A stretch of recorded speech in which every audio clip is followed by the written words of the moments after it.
fuck! I was talking and I was muted. I forgot. I have two mutes. The controller has its own mute button, and my headphones have a mute button for when they're being plugged into things that don't have a mute button, so I forgot. Anyway, in essence, what I said was, I'm not guaranteeing anything. I used to play this game very frequently, but I have not played it with great frequency recently.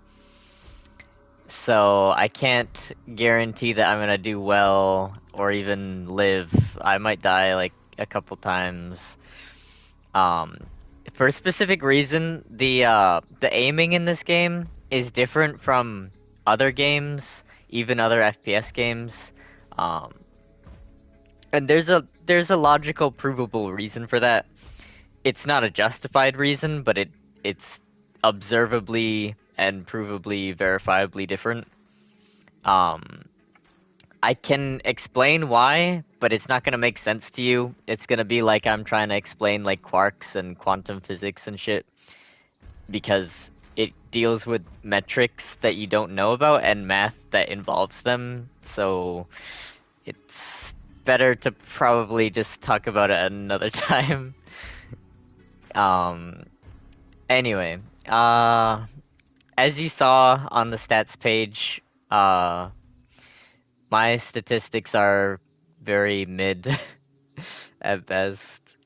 Um, they used to be higher. I used to have a 4.5 here, and then I used to have a 9 here, I think.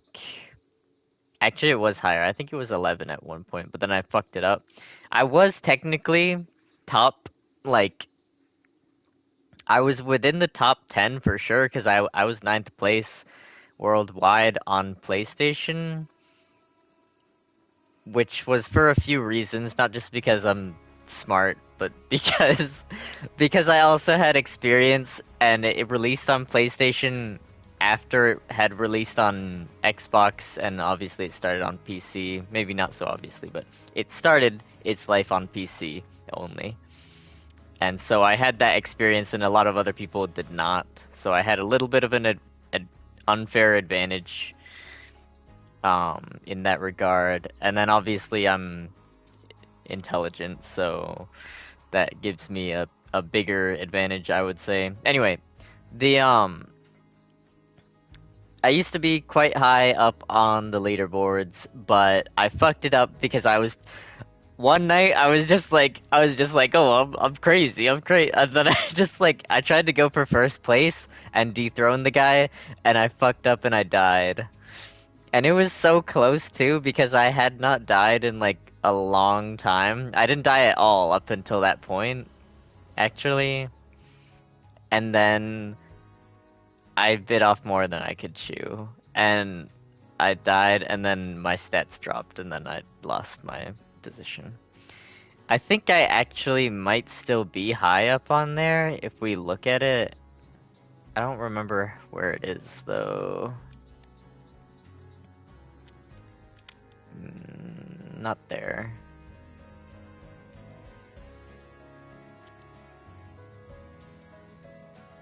Fuck. It's somewhere. There's some way where you can see it.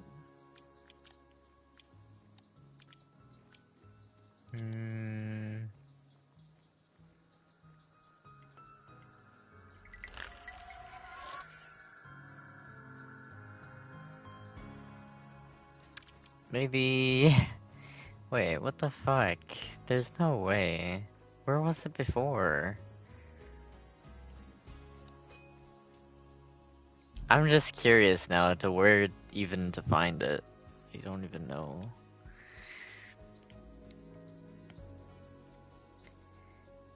This is this stuff, and then...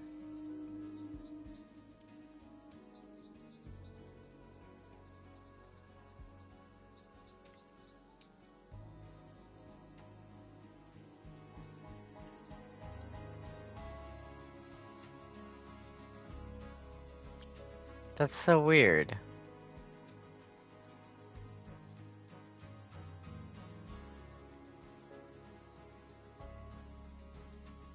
I don't know where to find it. Maybe they like straight up took it out?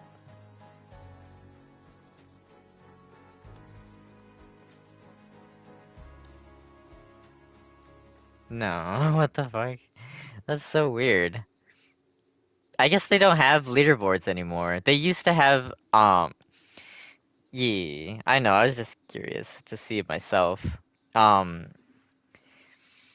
they used to have leaderboards, which is, it's a scoreboard for who's in the lead, as you might presume. But they're typically, like a scoreboard is usually local. It's like for a match, and then leaderboards is usually global or at least of a higher demographic, like regional. Um, yes, they're zombies. So essentially, the story here is that it is in the very late, um, the very late 1800s, like the very turn of the 20th century. But something has happened to the people. There's like a really, it's not just an infection of zombies and stuff like that, but there are other horrors out there with not not fully understood origins or details. Like there's you'll see them and whatnot. Um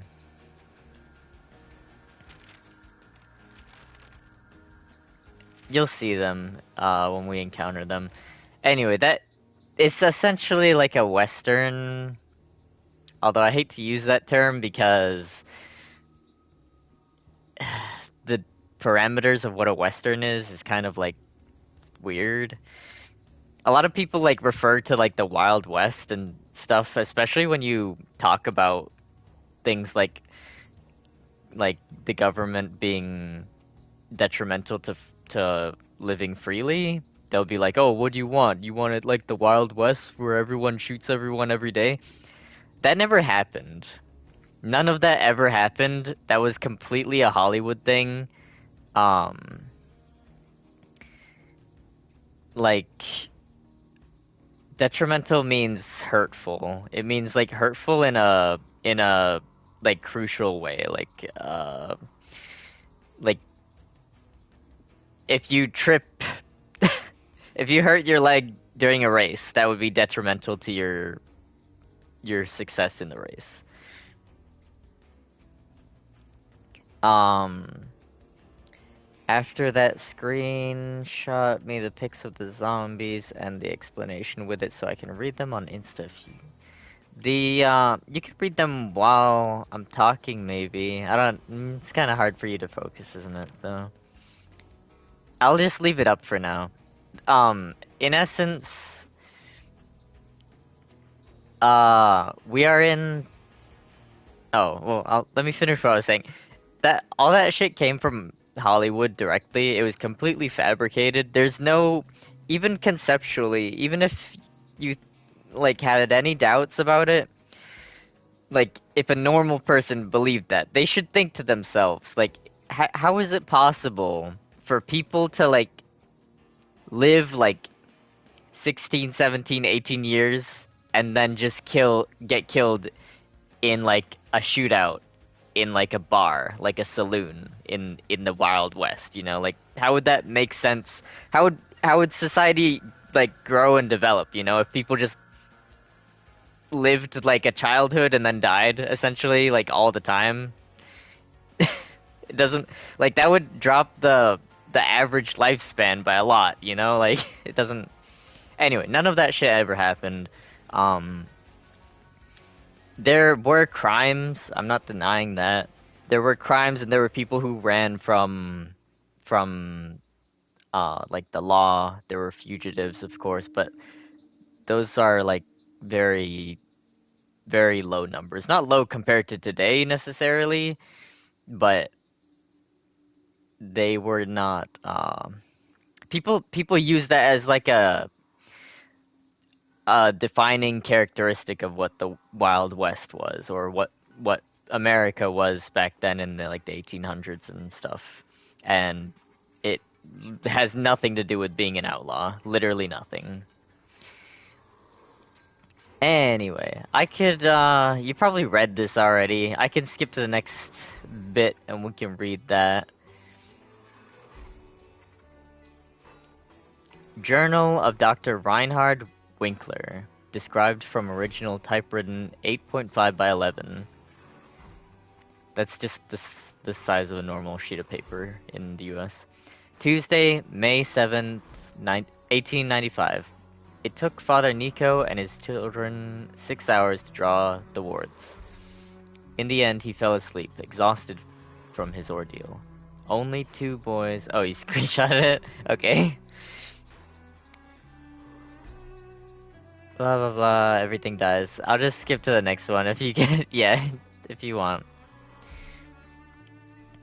I might be able to find, like, the actual thing if you want to read it afterwards. There's a bunch of, like, entries. They're not... This isn't exactly lore. I mean, it is lore, but it's not exactly explanation as to why they're here. It's more of, like, excerpts from, like, people's journals who were in the area and, like, recorded their stuff, you know. No, but I can later, and you can sum the story for me.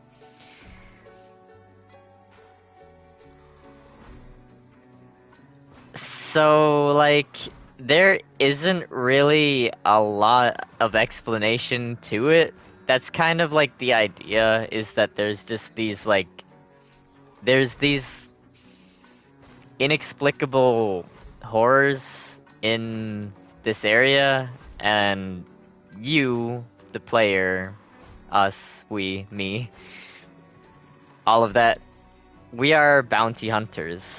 We are sent here to get rid of these monsters, and usually, maybe not usually, there is like a, like an underlying,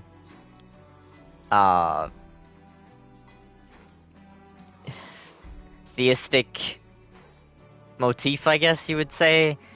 These creatures are kind of like abominations, they're aberrations, and they seem to have some kind of like supernatural connection. You'll see maybe later, but there's a bunch of them. Like this one you might like.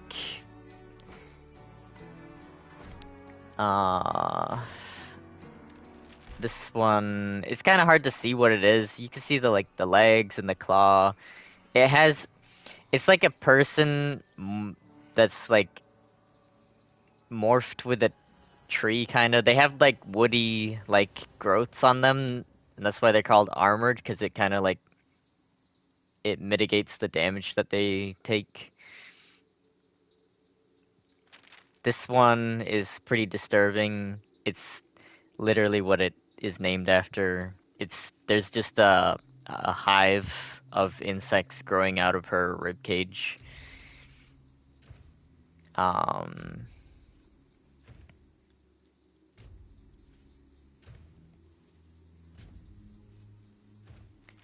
This one is a fun one. This one might remind you of like the GE organisms from Resident Evil 2. The ones in the sewer, not Birkin, but like the failed G experiment things in the sewer.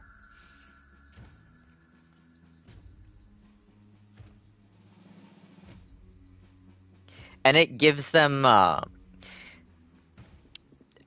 like the developers, I think they did a lot of good stuff with this game. Not everything, but like a lot of good things. Like they specifically right here they say more easily cut than shot. So even though it's like big and it does a lot of damage, they do reward you if you decide to be crazy and try kill it with like a melee weapon instead of shooting it from far away. Anyway, you'll see all of that when we find it. Um, as far as the time setting, that's why a lot of these guns appear old, because they are 1800 era guns.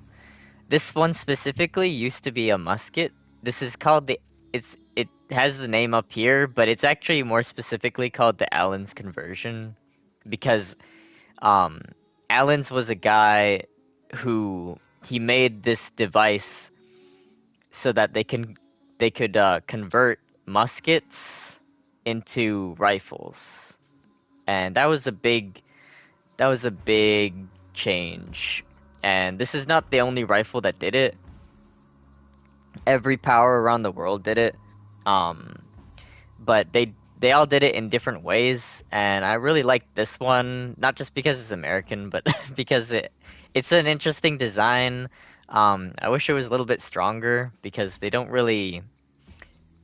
You can get these uh even the originals, although I wouldn't like shoot those ones. But like you can get reproductions of these. They're a little bit expensive. They're like $2,000 usually, but um they can't fire like modern ammo even in the same caliber because the mechanism is not that strong. But besides that, they're pretty cool. I'll show you one maybe sometime.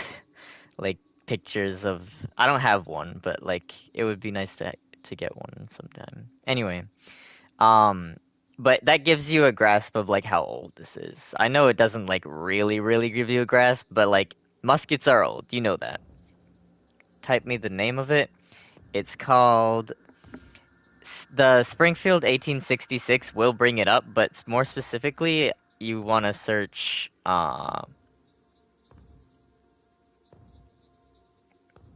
this. I believe that's how you spell his name. I believe it's Allen with an I, not Allen as in Alan. I'm pretty sure. Now they made 1867 models as well, and they also made 1865 models, and they all vary a little bit. There's some subtle differences. In modern nomenclature, we would more likely call them an 18, like, if it came out today, we'd call the first one 1865, and then we'd call the second one 1865 A1 or A2, or, you know. But back then, they just renamed everything. They didn't have, like, a lot of good logistics, like, standardization of nomenclature, like what they're gonna call things, a system of doing it, you know. They just kind of went with whatever. It looks like a horror movie title. Next is the one. Yeah, it kind of does. Um, I know you don't know a whole lot about like weapons necessarily yet. You will eventually, but I know that you do know that muskets are really fucking old, and this was one of the first rifles. The the modern like firearm that you think of that takes like a cartridge, like a brass cartridge with a lead projectile like seated into it instead of like just loading powder from the front, the muzzle end right here that I'm hovering over, instead of pouring your black powder down into the barrel and then putting like a musket ball on top of that. Modern rifles with cartridges came out in like the 1850s, I'm pretty sure. I'm pretty sure it was like around, it was in the 1850s. It may have been like the very early 1860s, but I'm pretty sure it was the 1850s, and I don't think it was much earlier than the 1840s. Um,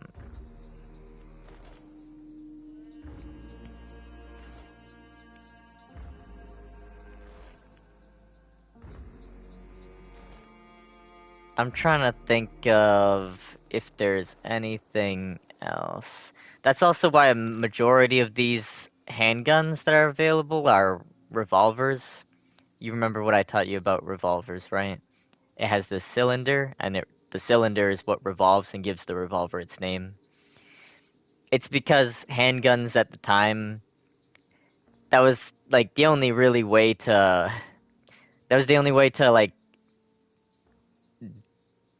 to fire more than one shot reliably.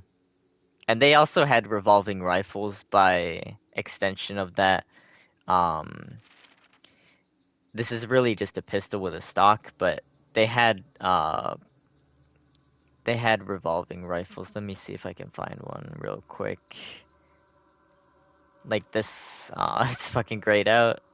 It's grayed out because I don't have it unlocked. Um, but there were no like auto loading handguns back then. Really, there were like a couple very early prototype kinds of guns where they didn't work with great reliability. Revolvers were, but by comparison, a lot more reliable. So most of people would go with a revolver. I can probably actually show you here, because I think I have one. I just don't have it unlocked. I have like one that I can put. Maybe, maybe not.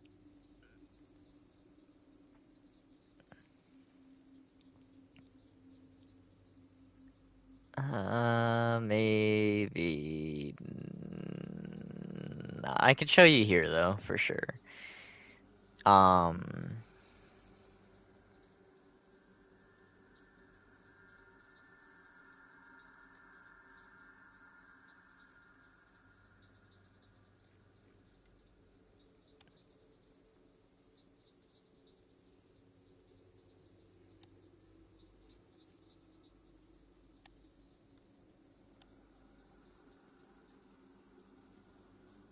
there we go. There it is. 3D view.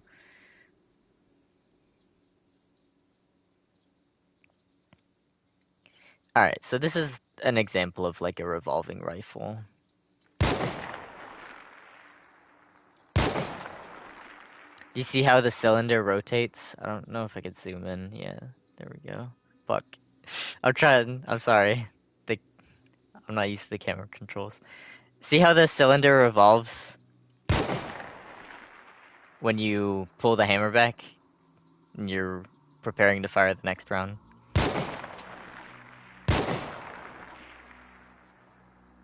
That's why it's called the revolver. Um, it's the smallest way that you can get repeating firepower. Like if you look at things like these are lever actions. Um, if you look and see how long the receiver is the part that houses like the trigger and the hammer, and it loads ammunition into the chamber. If you look at how long it is here, and the fact that it's operated by this lever, see that lever that moves back and forward? That's what you have to move with your hand. So if you have to move it with your firing hand, it doesn't really make good sense as a pistol, because you can't like move, like you're able to move your firing hand because it's a rifle, because you're holding it up here with your other hand. So if you're only holding it with one hand, you can't really operate it. And if you're holding it with two hands, but there's no like forend for you to hold, you can only hold it like two hands from the same spot, then it's also not really plausible for you to use. I don't know if you notice, but there's a little error that they actually have here. Do you see at the end of the lever? Do you see that little stud at the bottom of the lever.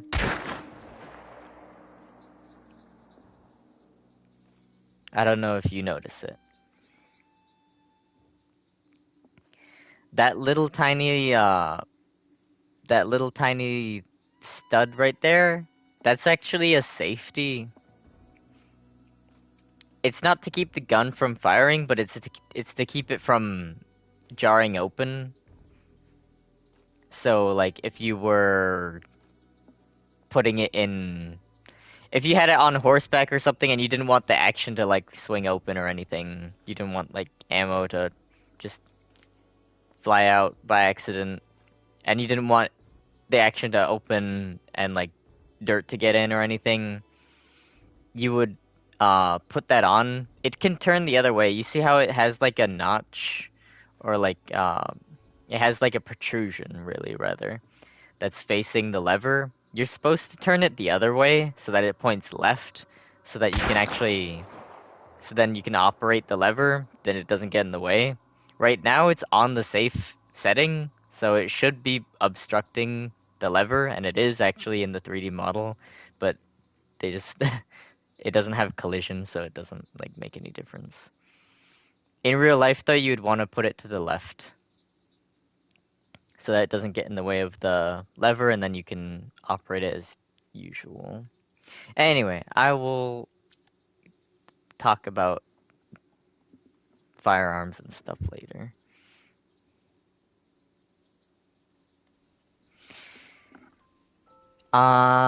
One thing to note as well. Blah, blah, blah, blah, blah.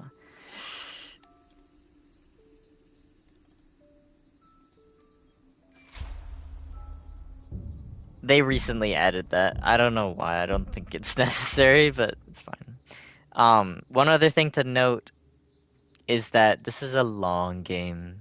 It gives you 45 minutes, and the aim of that is to give people the amount of time that they need to formulate a plan and to adapt their plan as the match goes on.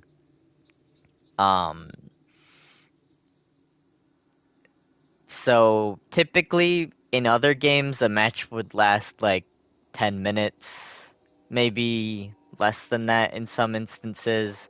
Sometimes a match that would last like 15 minutes, it would be divided into rounds. So you have like, like 6 or 7 rounds if there's a tie at the end. This one is very lengthy. It's not divided at all. Everything is live. There is no pause. You get time to make your plan, say your vows, and do as good as you can. If you haven't started yet, I want to see the character you're playing with.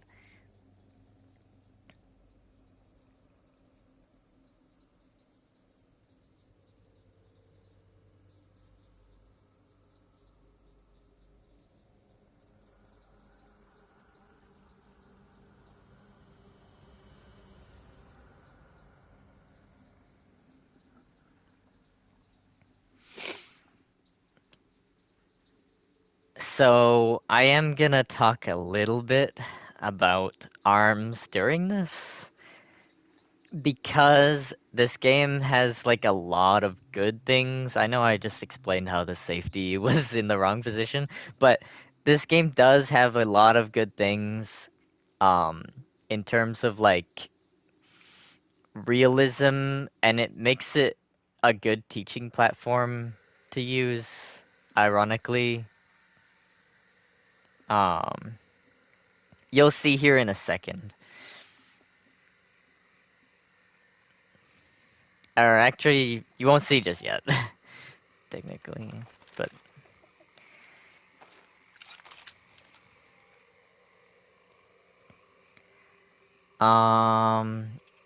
not everything is realism in this, obviously, because there's zombies and stuff, but There's a lot of good stuff in regard to how the guns work and stuff like that. Not just their animations, but um, in this game you can kill people with a headshot with any gun. So um, it changes things a lot, and I'll explain that more later. But in a lot of games, like the vast majority of shooting games, you cannot kill people with a headshot from a smaller gun. It has to be something deemed powerful enough, which would be like a large precision rifle. They call them sniper rifles. That's like a Hollywood term, really. But one of those, or like a shotgun. Outside of that, most of the time you can't kill people with a single shot, even if it's to the head. And obviously, in real life, the chances of you surviving a shot to the head is very slim. But um,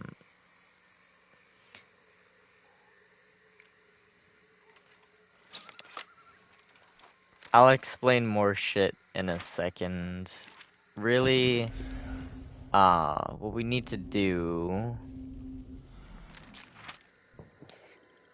Sound travels very, very far in this game, and you're supposed to make note of it. It's one of the things that help you formulate your plan. So right now it looks like they're shooting at the north of us. I can't really mark it on the map because it makes you move. I can, but it'll make us move slightly. It looks like they're shooting in that direction somewhere, near the circle with the dot in it, near Lawson Station or the Blanc Brinery. That explosion sounded like it was in the CNA Lumber. So that one's kind of closer to us. And then they did shoot earlier somewhere closer as well, to the west of the Lawson Station, like maybe Ma Battery or Ironworks. Being that I am a solo, I can't just run around. I don't have any strength in numbers or anything. And like I said, the fact that you can die from a single bullet means that you need to take care to preserve your life. It's not the kind of game where you just run aimlessly until you see someone and then you shoot them and try, you know, take your chances. Also, obviously the zombies and shit can kill you as well. So, we're trying to formulate a plan. Not all of the shooting is relevant to us in the sense that you may have different objectives. Um, like me right now, I'm probably just going to see if I can do something that may not be going for the bounty target. Like I said, we're bounty hunters, and there are two targets, as it says in the upper left. Um, there are clues that are highlighted in the blue, and we could go secure those clues, but other people will want to secure them as well. And um, if you just go straight for one, you're probably gonna run into someone else who wants it. So in an attempt to avoid that, we're holding back just a little bit. The clues are not crucial to finding where the bounty target is.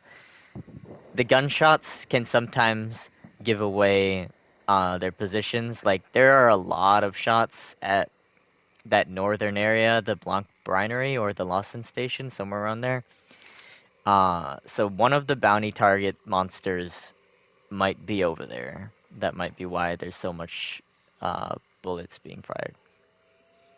But alternatively, it could be just two teams fighting each other that they both can't kill each other for some reason.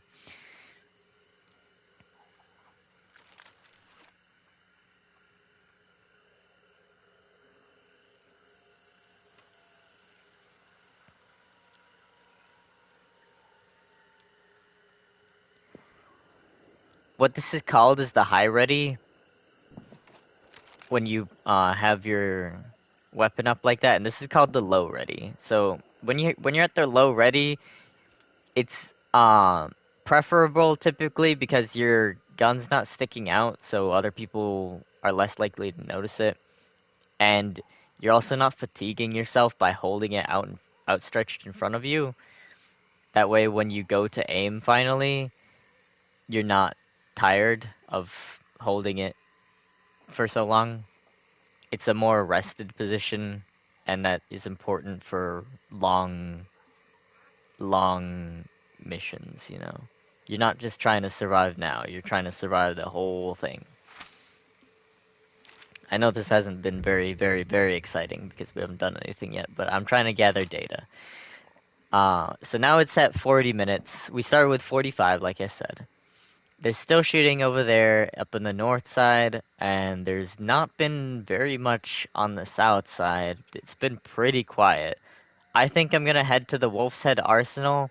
Hopefully the boss is not there. We actually don't want it to be there because if it is there, then someone's probably gonna run up behind me because it would be about that time that they would have got the clues and figured out that it's over there.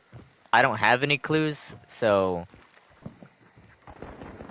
Ooh, that's kind of close. I'm gonna get eyes on this gunfire instead, actually, change of plans. We'll look at the Wolf's Head Arsenal later.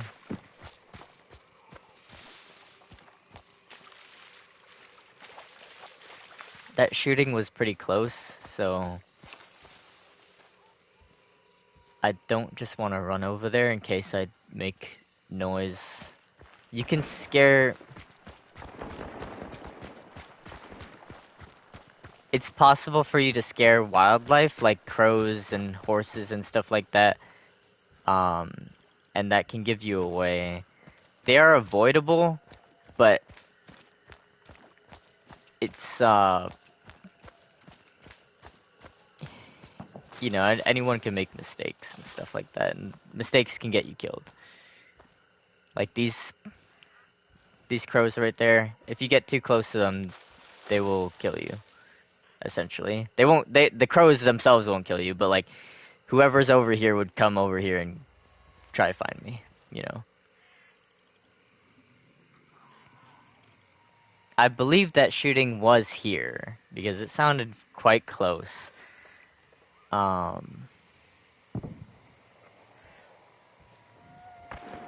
Yeah, it's definitely here.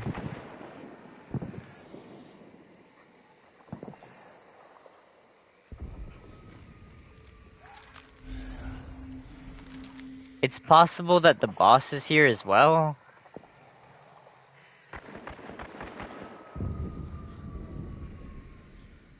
You saw that flash, right? That's actually a muzzle flash. That means he's firing very, very close to that lamp that I'm looking at. And I know the graphics go down when you aim at something far away. Just bear with.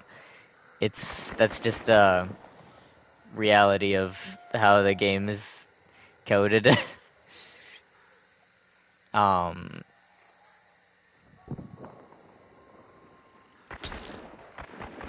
they're shooting very close to there. Now, if I go up over there, yeah. Okay. I know that was very loud. I hope that didn't disturb you, but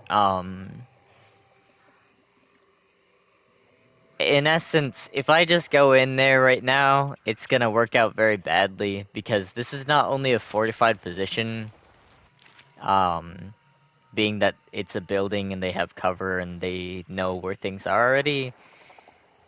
Well, actually, that gets to my second point, but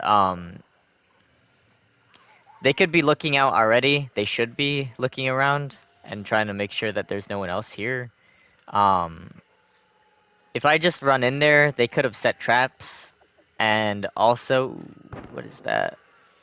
No, it's just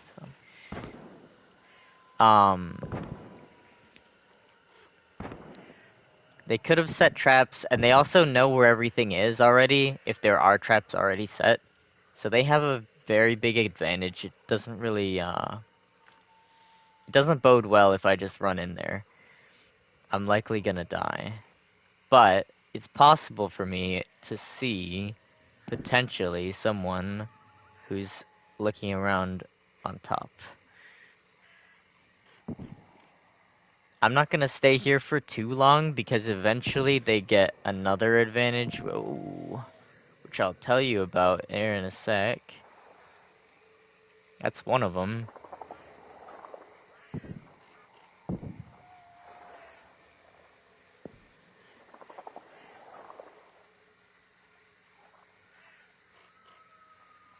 I want a clear shot on him. I don't really want to just send one.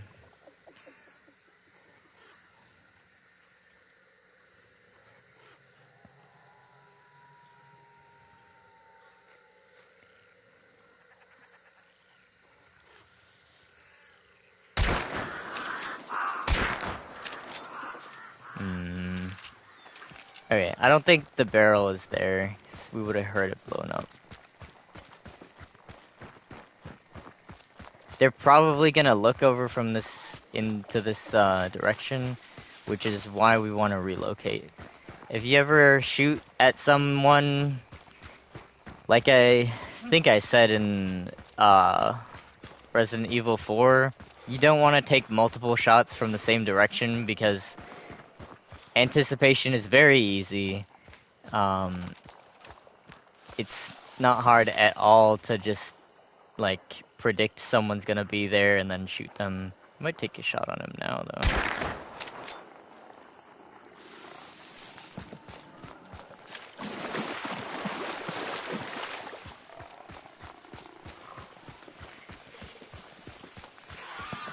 Tell me I'm not being chased by those dogs.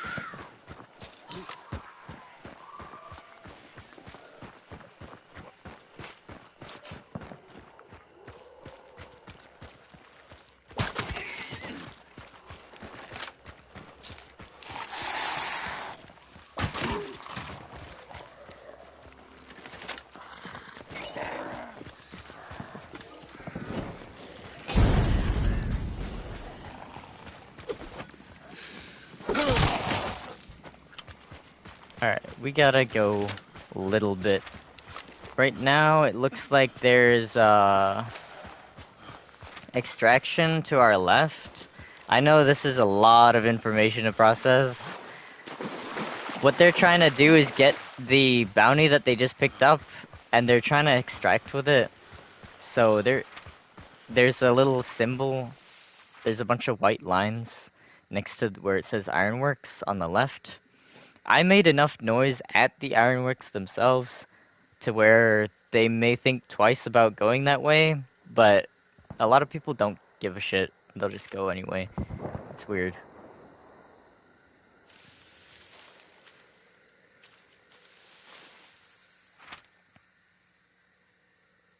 Like, it kind of looks like they're looking around. They're right there, like at the bottom of the lightning. I don't think I'll be able to see them from this angle, though.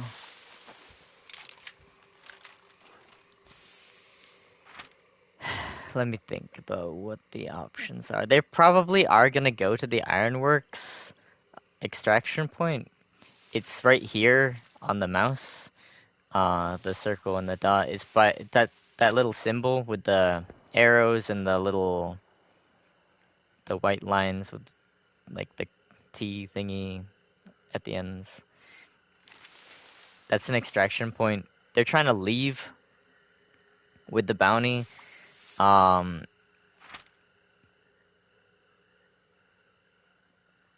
It's not easy to prevent that as one person, and it does look like they're coming over here. I'm gonna let them have it.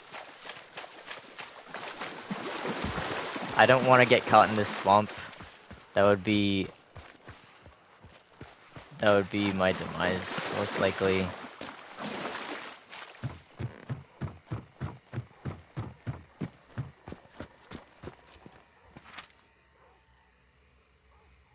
Yeah, so right now they're at the Ironworks. They're probably looking around, I'm sure. I could send like a little gift their way.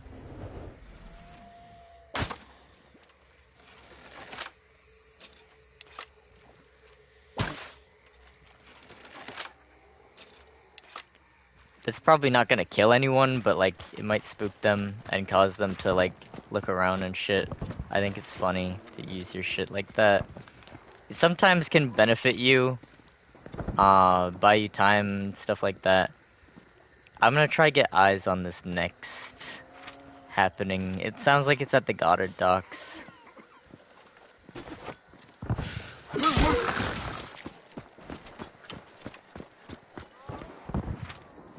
They're not coming this way, are they?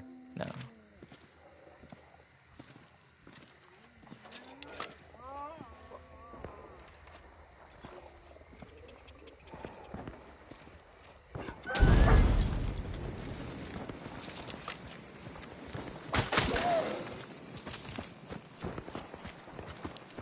I can't tell if they're fighting someone over there or not.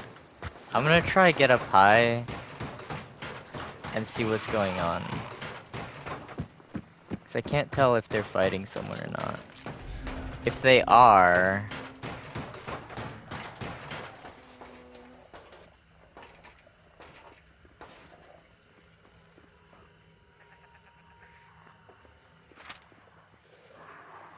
No, no. If they fought someone, they did it fast. Because they're about to extract already.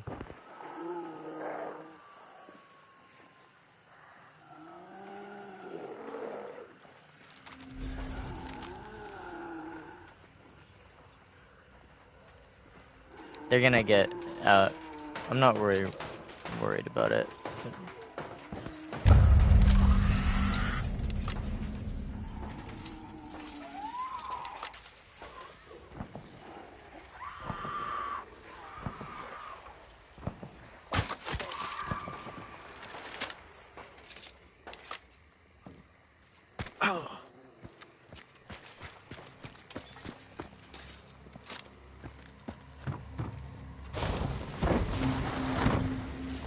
This is one of the clues I was talking about. I know it's loud.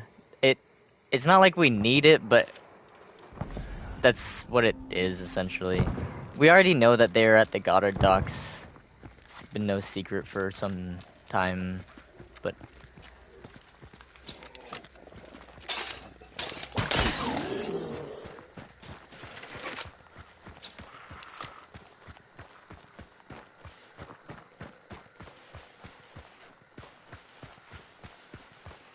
I'll try and see if I can get eyes on it. Again, I don't know that I can get anyone killed here. I might pick different weaponry, stronger stuff that I don't have to rely on a headshot with.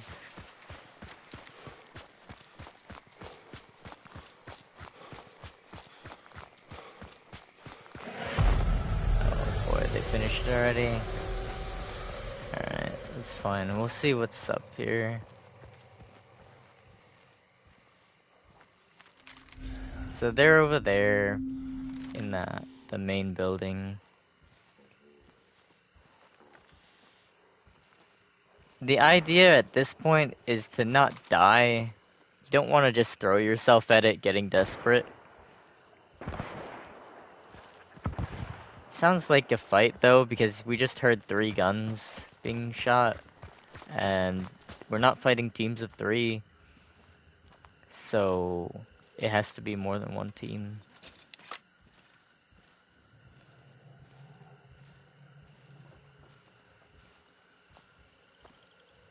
Hopefully I don't get sniped, because this is very dangerous to attempt.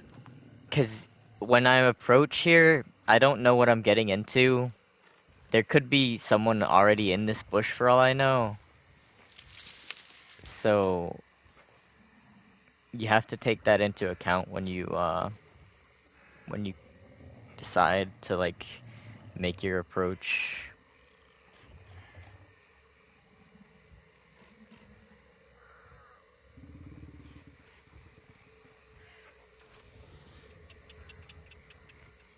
I see a dead guy right there, and that might have been the shots that we just heard just now, but I don't know. Oh, I hear someone running in there.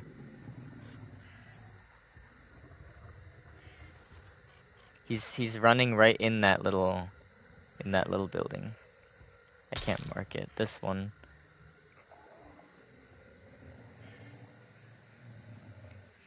He's actually right outside it, like between the gaps.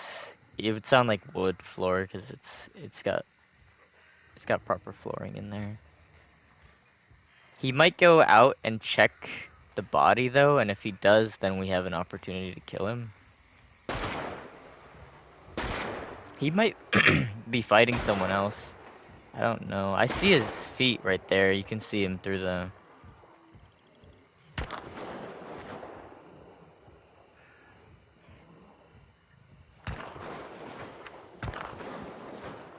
I'm gonna try something risky here.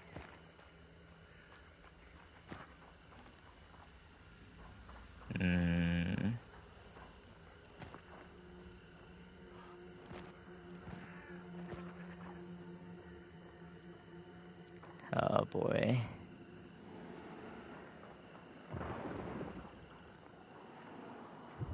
Actually, I'm not gonna try anything risky.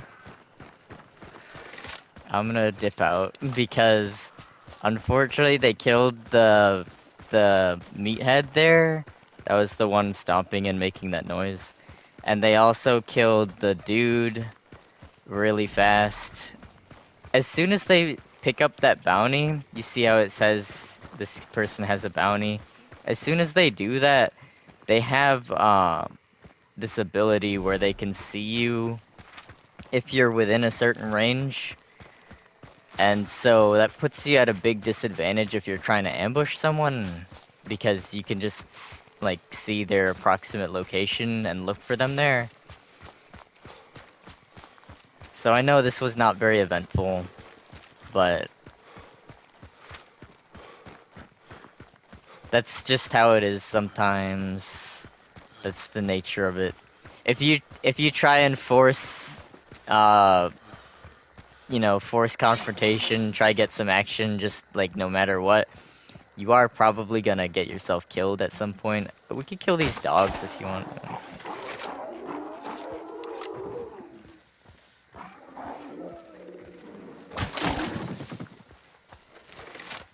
The hellhounds.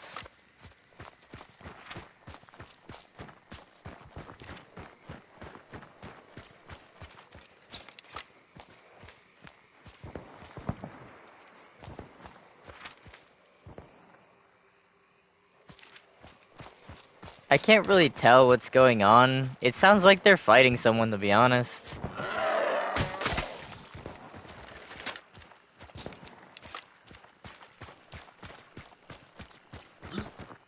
It sounds like they're fighting someone, and one of them is at the extract. No, they're both at the extraction now. I can't tell. They might have killed someone already. Usually, what happens is like a few.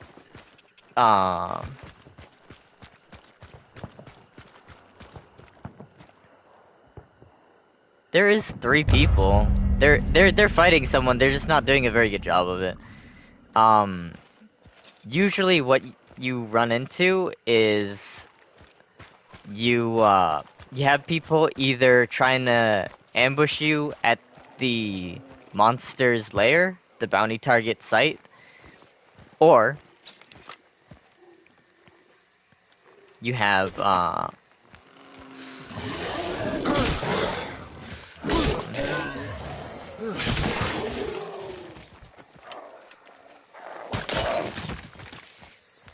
usually you either have people trying to ambush you at the bounty target site, or you have people trying to ambush you during, like, after you've got there first, after you're like trying to kill it, or after you have killed it.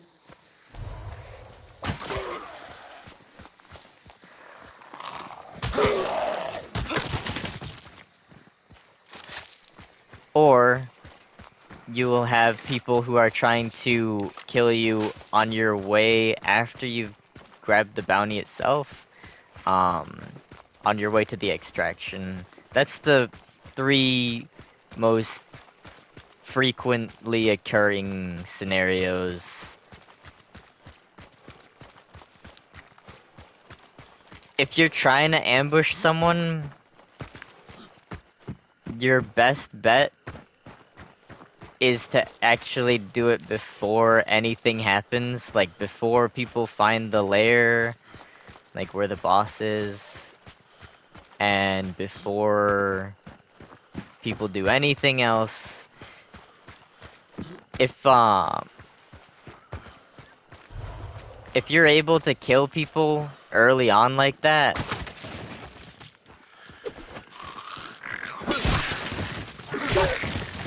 then you have the most high chances of getting away in general by being aggressive first and confrontational early on.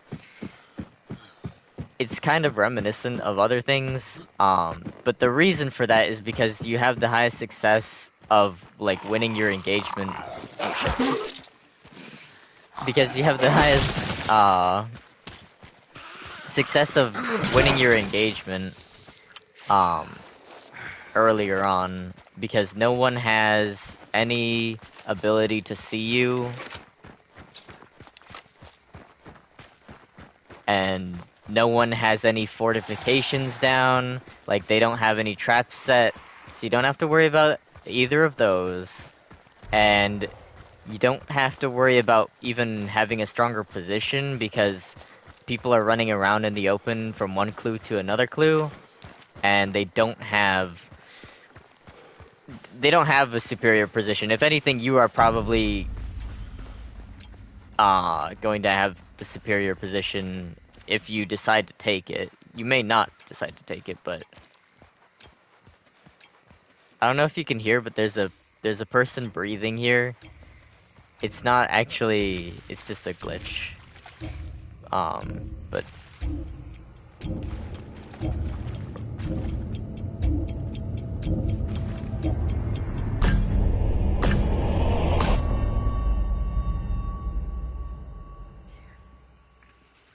the what was I gonna say?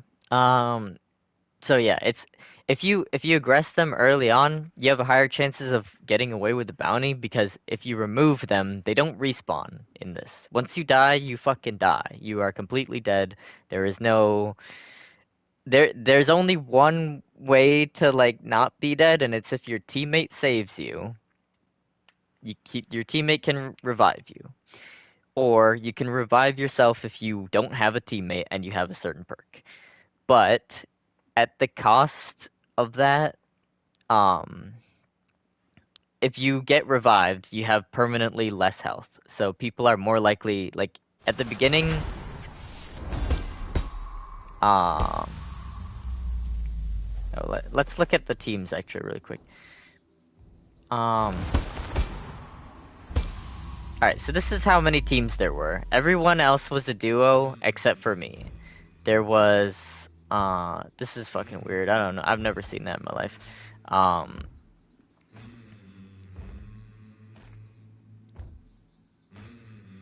So everyone else was a duo except for me. I was the only solo, and I was going against 5 other enemy teams.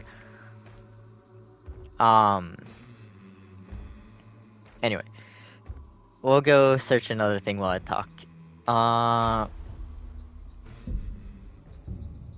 Fuck, what was I gonna say? I forgot. No. If you kill them early on, you have a higher chance of escaping with the bounty, because when you die, you're dead. So as long as if he has a teammate, then make sure you look for a teammate. But there are ways to kill people and ensure that you're the last one.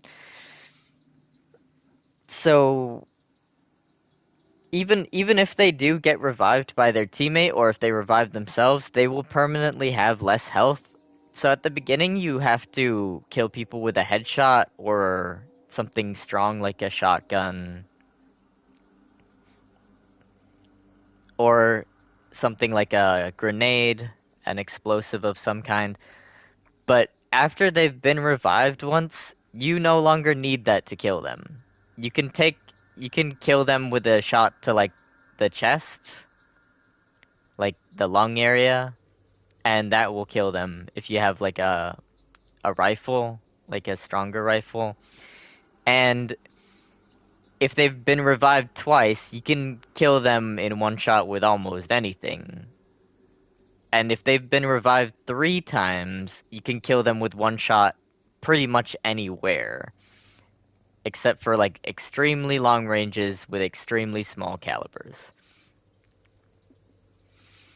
So, and then after you get revived a third time, there is no fourth revive. If you fucked up that much, you just straight up die. There's one way to get you back, and it's if you're holding a bounty token, which is what you get from banishing the monster, killing the monster and banishing it, and then being there afterwards to collect it. Um, that is the only way that you can bring someone back at that point. So, when you kill people, it improves your chances, like, a lot.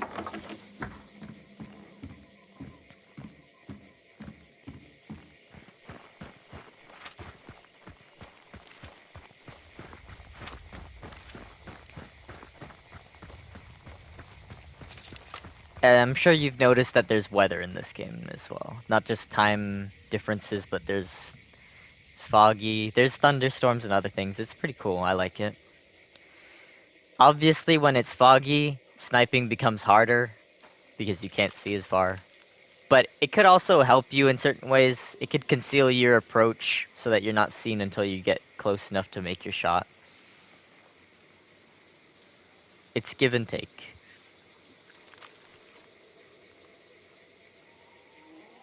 Um, so if you were to like kill a team right here, you're probably only going against 4 other teams at that point, and then another team is probably gonna kill another team just out there somewhere. So you're probably going against 3 other teams, and then those 3 other teams are probably gonna show up later on. There's not a whole lot you can do about it. But you can like intimidate them. I've actually gotten away with some bounty contracts as a solo just by making so much noise that they thought that it was a team. They thought I alone was 2 teams fighting, and they just decided to leave the game because they were not. They didn't feel well equipped for that. Maybe they went down to the zombies a few times, so they knew they were gonna die in one bullet, or maybe they just didn't see it as a promising adventure.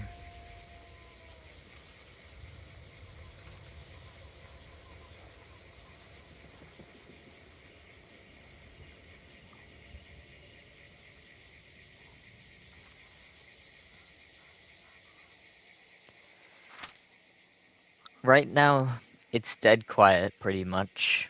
And you see how the map is divided differently this time? It's divided randomly, each game.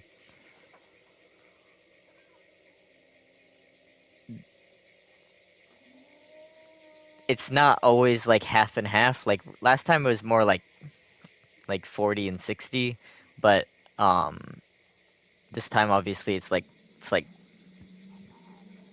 80 and 20 or 75 and 25 with just that upper left quadrant.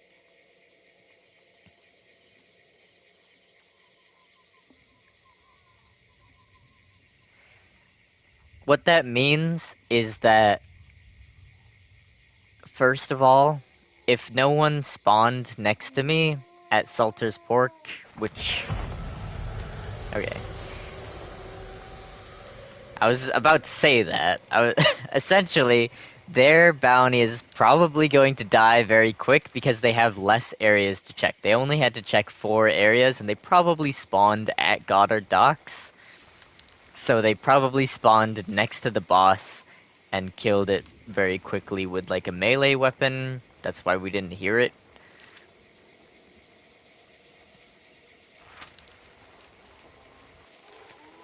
And what that means in turn is that like the the implications of that is that a lot of people from my area, the boss, the second, or not the second, the first boss actually, the second one is the one that's being banished right now in the upper left quadrant.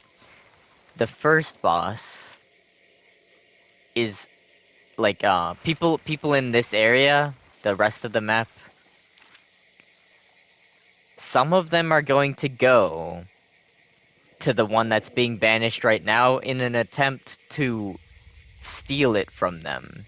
Which means that if no one spawned by Salter's Pork, I should be able to get the clue without worrying. And I should also be able to get to Arden Parish likely without worrying, unless the boss is here or at Arden Parish.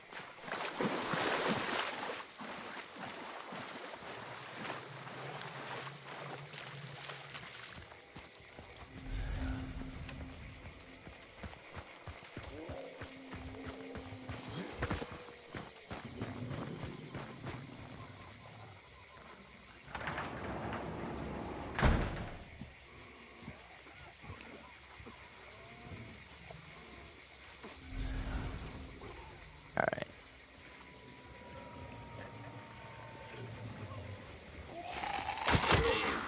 Fuck. I knew he was gonna see me.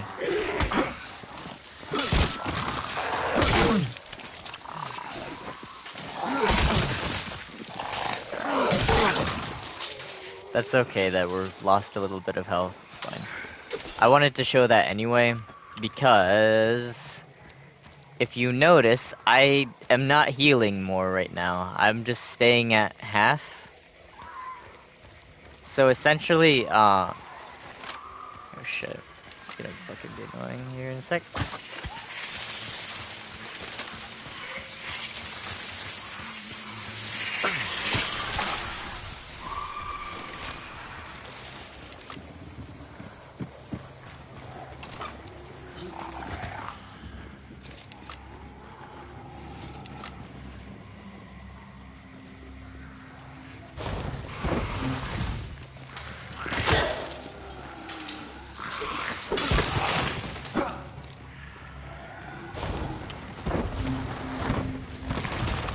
Hold on.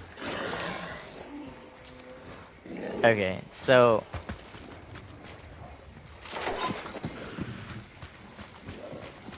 I'm gonna close this behind us, and then we're gonna go. Alright, so you see how the clue grayed out a certain area? That means that we, like, narrowed it down, you know? We know the boss is not in the dark gray area. And you see how my health is still at 50? You have to physically heal yourself with finite resources in this game, which is one of the nice things. People don't just automatically regenerate their health, which means that if you shoot someone in a fight, it usually makes a serious difference. Instead of like other games where you get shot and it doesn't really matter, you know, because you heal by the time, like, after like 5 seconds you heal, pretty much, you know, it doesn't really matter. I don't know if I want to use both of these. I'll find some health out there, because there's a lot of health supplies that are just out there. I don't want to be in their way. They're coming towards... They're not going to the extraction just yet. So I don't want to be in their path.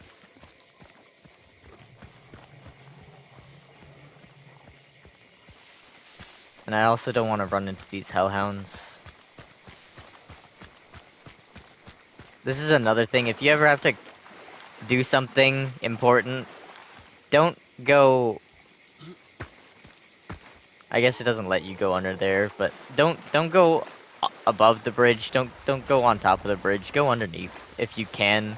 If you have to stay dry, like your boots aren't waterproof or something, then, you know, do what you have to do. But if at all avoidable, bridges are very easy ambush points. If you anticipate any sort of resistance at all, do not take a bridge, because if they're looking for potential aggressors or anything, uh, they're gonna set up a defensive position around a bridge, and as soon as you get on it, they're gonna shoot you.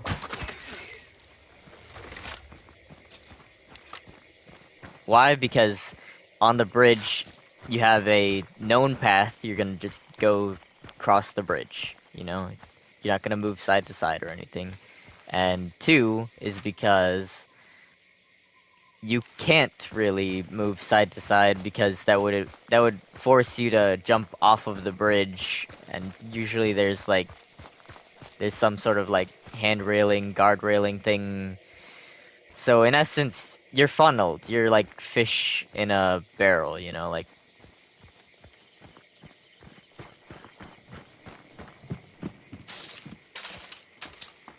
there's no way for you to escape, and so it becomes a very, very easy means to kill someone who you know is gonna go that way. It looks like they're going to Sweet Bell instead of that. They probably got the Golden Acres clue and they went to Sweet Bell. My best chances right now is to see if they encounter another team that is already at the boss's lair. They've either killed it silently, or they haven't killed it and they're just waiting outside it for the other team to come. And then to third party them, was just essentially to, like, while they're fighting, take one of them out and make the fight unfair. Or clean up the remnants. If they down each other and then one team survives, like one person of them survives and goes to revive his teammate, that's when you take your shot. I'll get into why in a sec. I mean, you already know why, because he's standing still, but it's important to know, like, the broader aspects of it.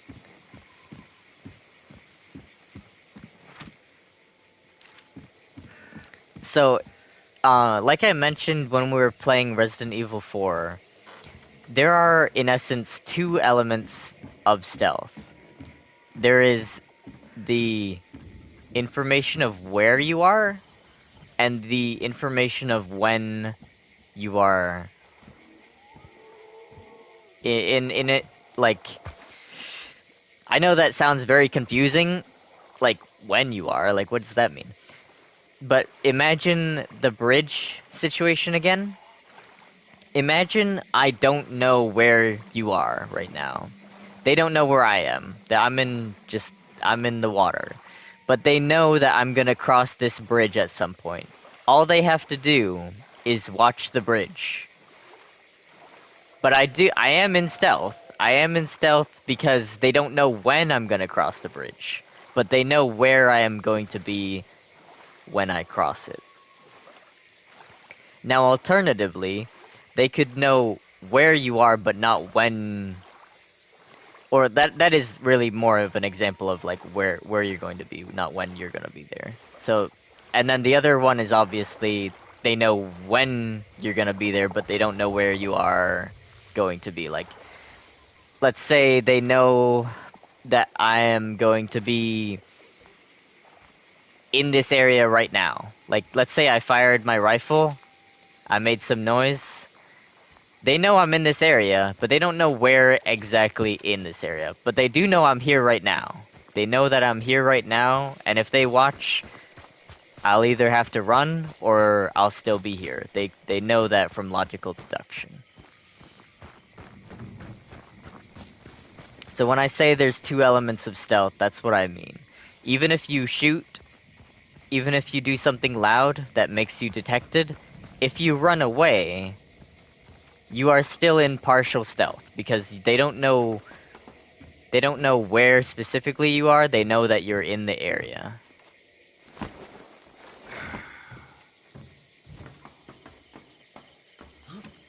And that's another reason why if you ever shoot at someone, you don't take a shot from the same position. You go around, and obviously you want to make use of cover when you do it. As in shooting behind something that typically cannot be penetrated by bullets. But if you shoot, you want to move because he's gonna expect you here. And if you move, you preserve some of that stealth. You still have the element of surprise when you pop up in a different spot. But if you stay there, you've lost all of your stealth because they know you're there, and they know, like, they know you're there and they know you're there now, essentially. So they know the when and the where.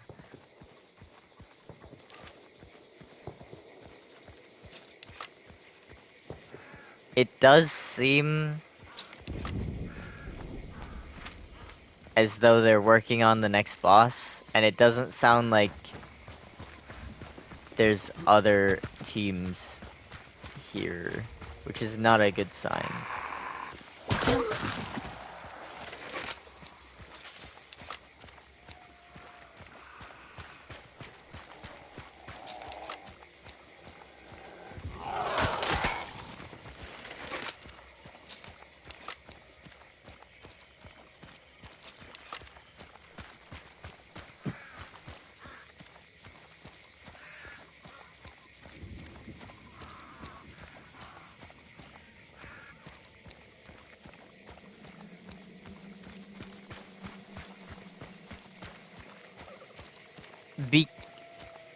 So it's not all bad that there's not another team to like contest them, because that means we can do other stuff. If we know we're alone, essentially we can do whatever we want because we know that they're far away.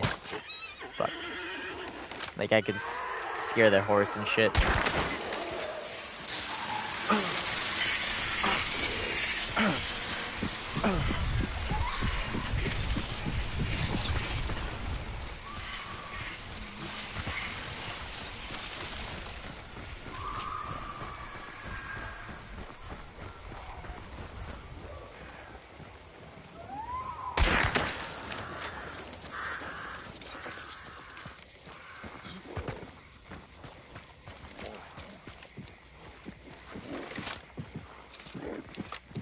I'm about to get ammo here in a second, so I don't mind using some of it.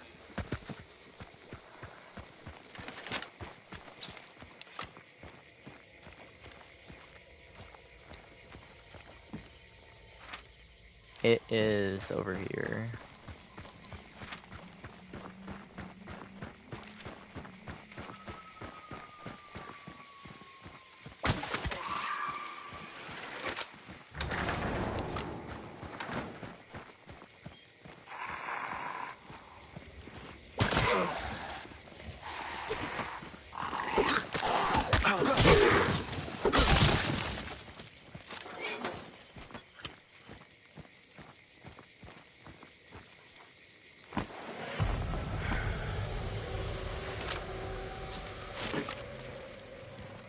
Alright.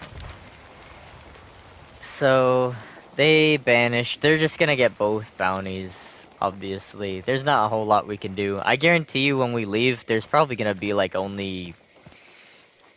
Like, this whole game there was probably only like 2 or 3 other teams at the most. And that's probably why they just got away with it like that for free, pretty much.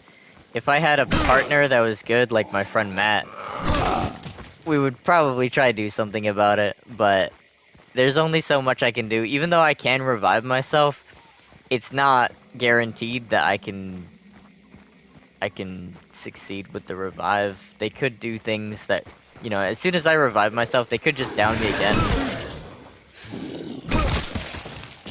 And you don't get 2 abilities to revive yourself. You only get one. So I'd just be dead after that.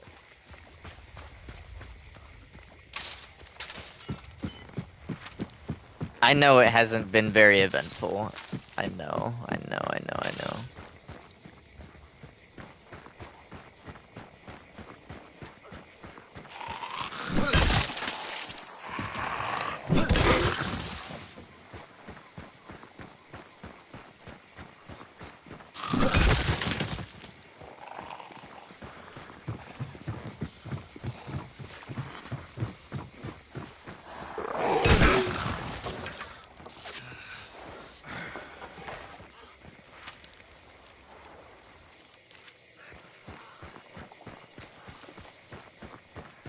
We'll just go extract, probably. I might kill some of the stuff, like I said, because we know we're pretty much alone here.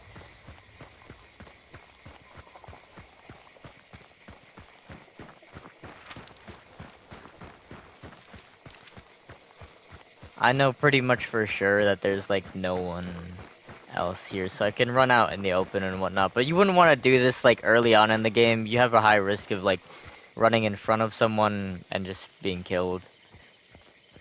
I don't hear anything inside here enemy-wise besides the zombies, though.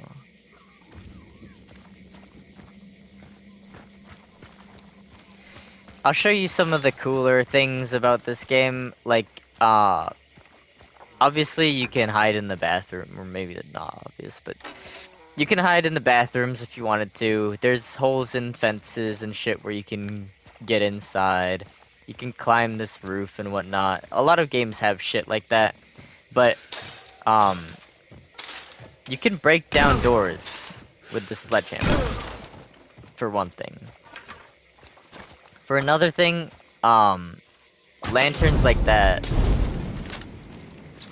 you can actually shoot them and they will, like, set someone on fire, and that could be a good way for you to kill them.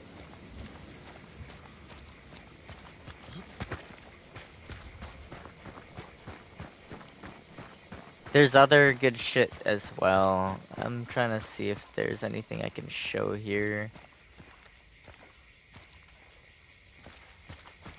There's money that you can pick up and stuff.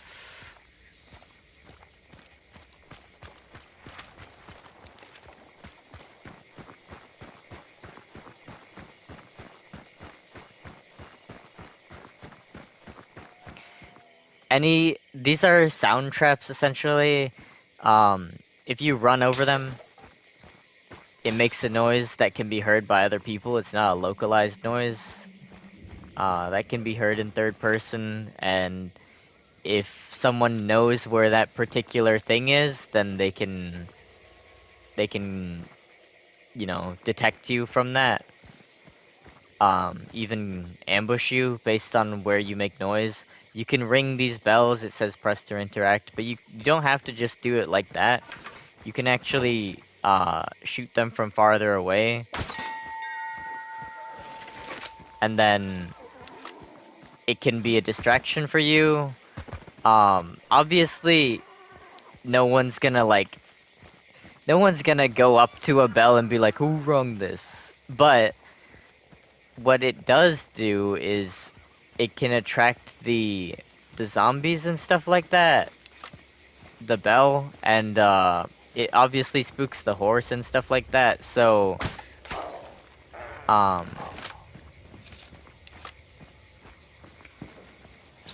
there are certain other things that can be useful from it, even though the bell itself isn't necessarily believable.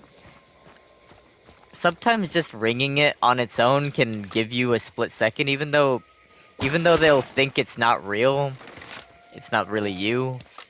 They might look at it for like a split second, and that might be enough for you to do what you need to do. As a solo, if you see someone else standing by it and there's not like a barrel there that you can just blow up, then you could shoot a bell next to someone else and give away their position by you shooting it, you know? And that could cause two teams to fight each other. Other things is it's not just bells and stuff like that. If you step on this stick and you're not crouched, it will break and it will be loud enough to attract things if they're close to you. Like that. And that is also a noise that is not localized, so other people can hear that if you break it.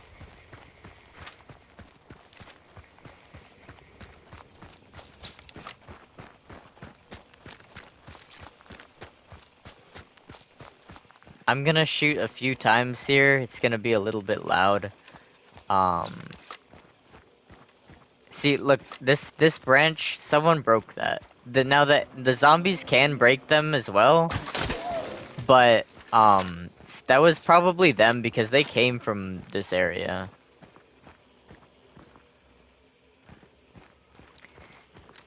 Now I'm gonna shoot a few times until I'm empty, probably, and then I'm gonna show you something.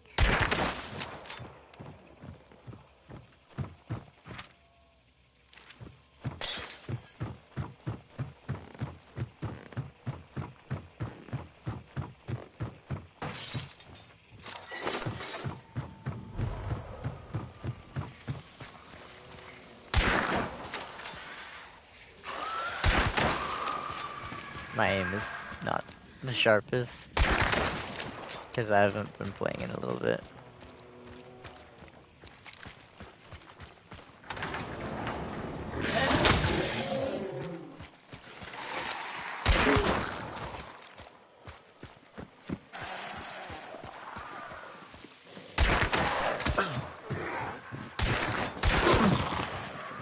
Alright, so now we're empty, and then I want you to look at uh,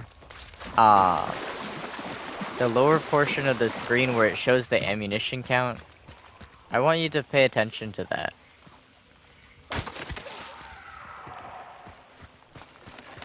Not right now, but in a second after I get rid of these, I'll show you.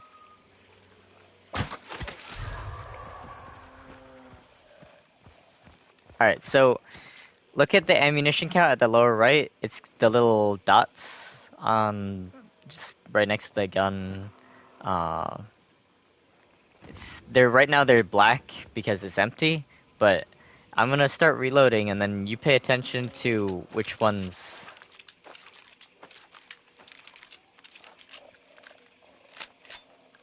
Did you see how the one furthest to the left did not get filled in until the end? That's because you're loading the magazine, but you're not loading the chamber. The one at the very left is the chamber. So if we shoot right now, it'll go empty. It'll turn black. And it continues to turn black as you chamber more ammo.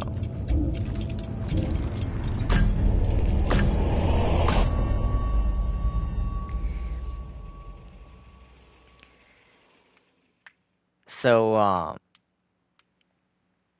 the one furthest to the left represents the actual chamber, and you're not loading the chamber until you actually cycle the weapon. So when he reloads it, you're just loading the magazine.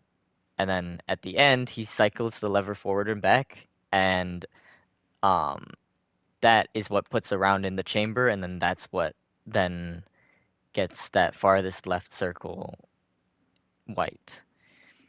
And you notice it takes one from the magazine. So he still has one more he could put in there because he filled the magazine up fully and then he took one from that magazine. So you could load the chamber and then load another round into the magazine, and I'll show you that next time. So if we look at the teams right here, I was correct. There was only the one team that got the 2 bounties, and then there was one other team that did not show up. They either died or they just straight up fled.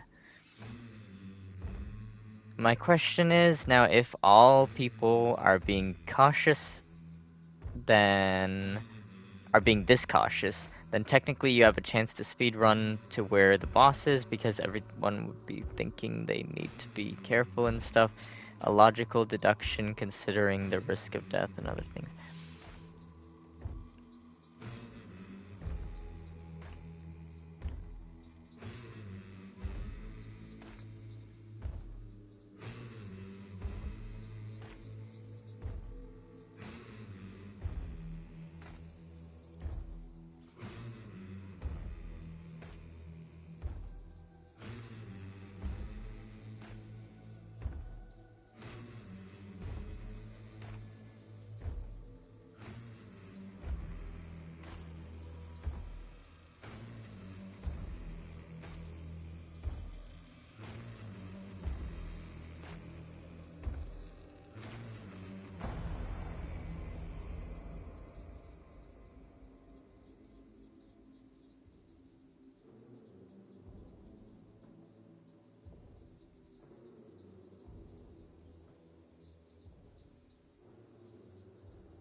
Alright, so we're gonna have a look at the equipment that I have on this character, and I'll show you why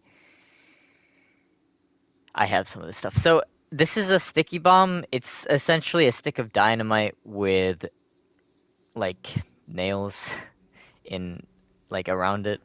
Um, as it says, you can attach it to objects and enemies. It has an 8-second fuse. And it does. Does it say the damage on it? It does say it. It says it does 800 damage. Now bosses typically have like 1,000 health ish, so it won't fully kill a boss, but it will make the boss so weak that you can kill it in like a second afterwards of just shooting it. So it's essentially one and the same. But the point is that yes, what you're saying is true, and yes, I have taken it into account, and so I usually come prepared with one of these if I have them available. The other alternative is that you find a boss that is weak to something specific, like one of the bosses is weak to rending damage, which is it's like slashing, you could say. It's like laceration damage as opposed to blunt damage. There are certain things that just do blunt damage.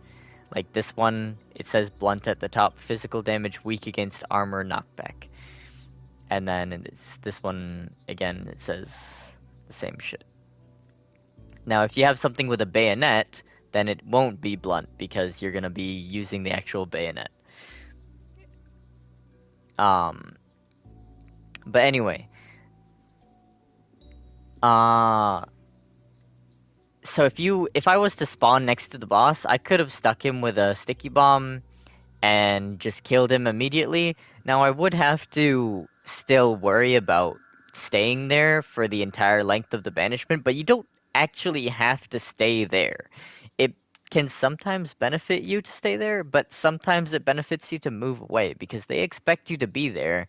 Now, if you were to leave, you know it's empty, but they don't know that it's empty. They have to check and make sure. So if you went to like the perimeter, taking up the same position that they would take up if they were trying to ambush you, they think that you're in the main building of the compound where the banishment is taking place.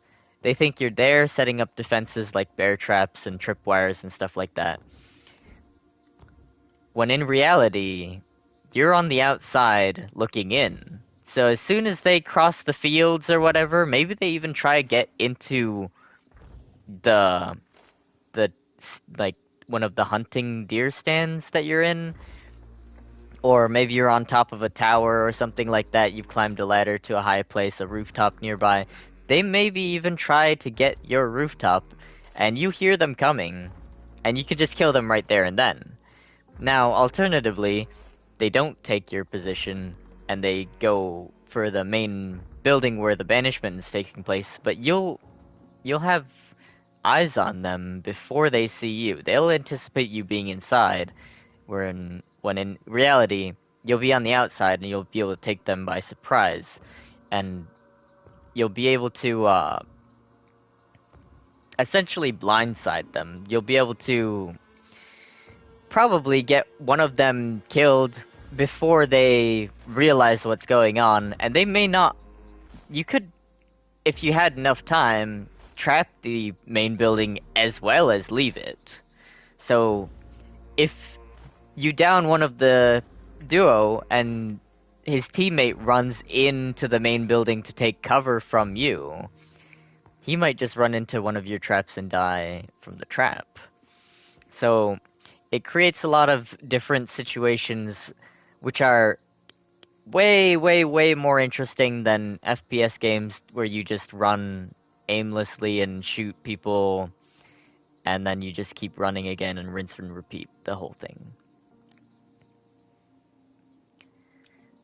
That's also why it gives you 45 minutes, because it allows you to do pretty much everything you need to do. Time is not a heavy constraint on what that like they didn't want it to play a huge role. They wanted it to be mostly about what a man can do with his weapons that he chooses.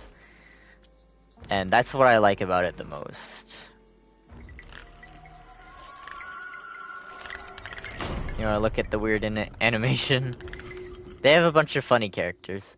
What are they gonna do? We got some levels out of it, so I am going to put some levels onto this character, and then in the meanwhile, you tell me if you are feeling sleepy or not, because I know we didn't do very much exciting shit, and I understand if you're getting a little bit tired or something. This is gonna help us. This is also gonna help us, so I'm gonna take that. And then I'm gonna queue for a lobby, but if you are tired, then just tell me and we can stop.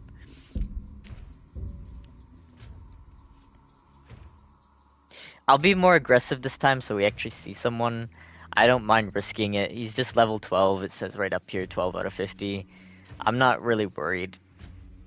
I would rather not just flat out lose him, but I don't mind taking some extra risks to display how people act and stuff like that, and what a good, like, it depends on where we spawn as well. If we spawn in the swamp, then I can't just necessarily run, because I'll just get seen in the swamp water and killed, so I'll have to wait, but I'll try and be a little bit more aggressive.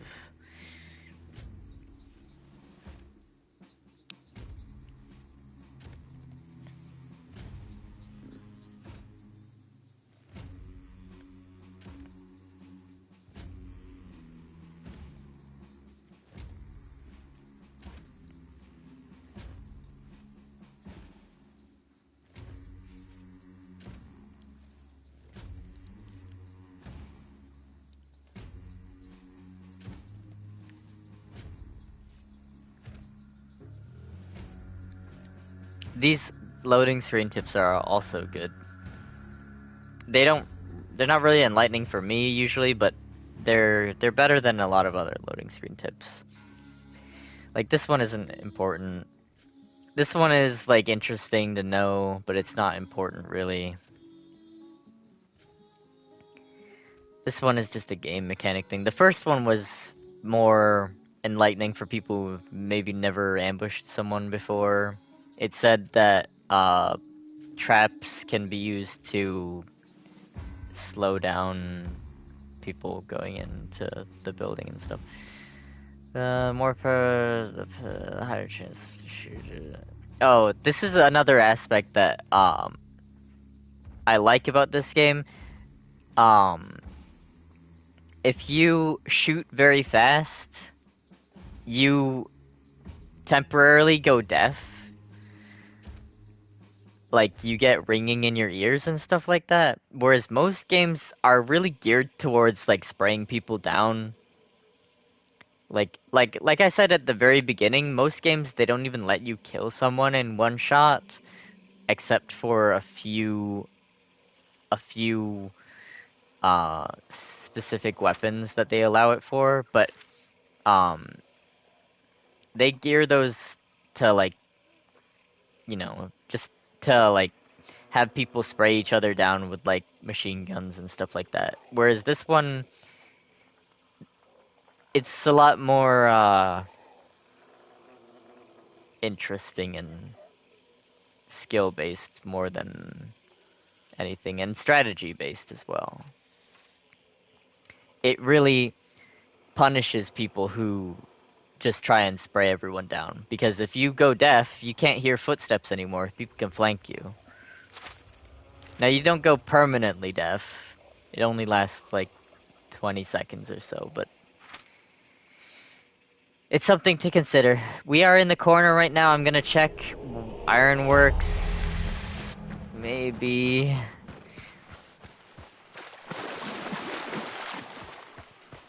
The problem is that other people sometimes spawn here, and I don't want to just flat out run into them. I hear those people to the left. They're not in the same area though, so they probably— oh shit. They probably won't come over here. The only reason I got away with that was because I have a perk. If you usually get that close to them, they will scream. The horses. I'm gonna be pissed if someone else is here right now.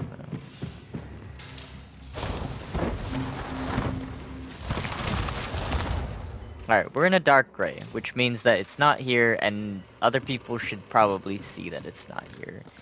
Now, they won't necessarily see, it's not guaranteed, but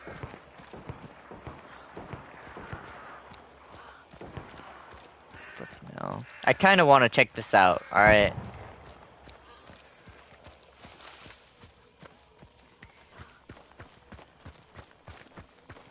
I kinda wanna check it out really quick, really quick. Because it's real close to us.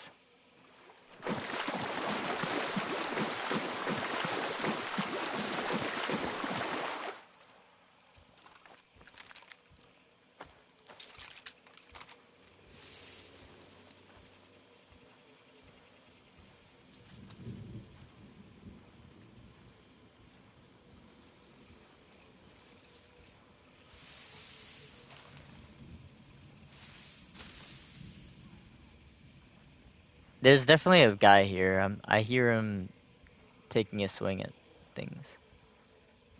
And someone spooked the crows way out to the east. Ooh. You might be on the bridge.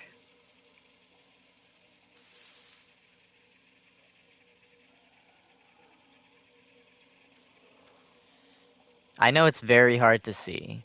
It's hard to see for me as well. Because of the fog. The thing is that for them it's not that hard to see because I'm on a bright ass beach.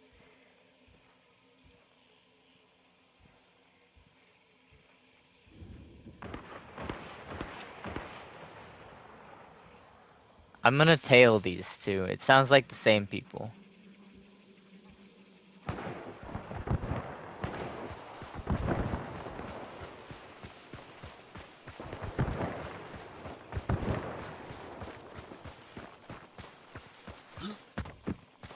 It may not be.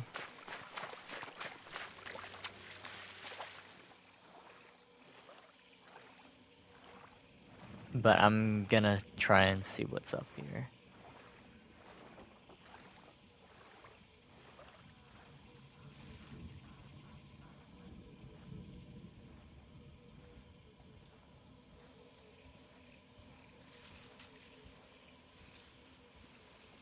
Now I know they're moving farther away, and I'm taking time to get here, but you can't simply run up towards them because people can hear you, and if they're taking up a position against someone else, if they're in a fight, then they'll be able to ambush me just as easily.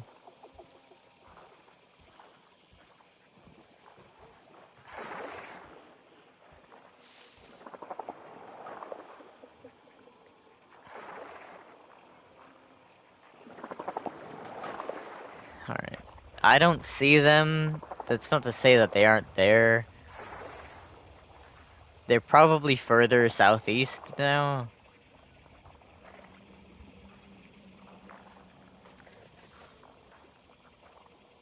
I don't see them up there though. And I know my scope is cracked. Probably noticed that. I stole it off of someone, so it's not. It hit the floor. They dropped it. Therefore it cracked. They are here, but I'm not able to shoot them from here. It's the angle.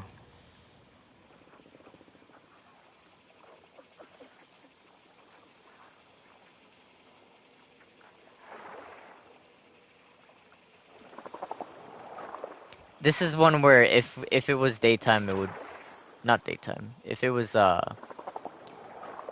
not foggy, it would benefit us.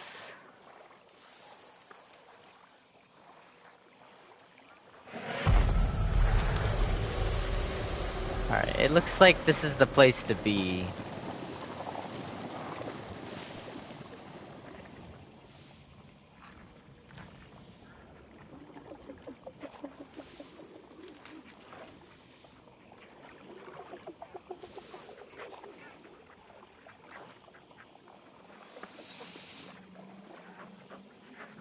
Now, as soon as I shoot, these ducks are probably gonna get scared away, which is not good. It's not optimal. I am in stealth here, but it's important to know that things will give you away, and it's not just about the shot. It's not just about uh like things like that. Because even if I had something quiet, it probably scare them still.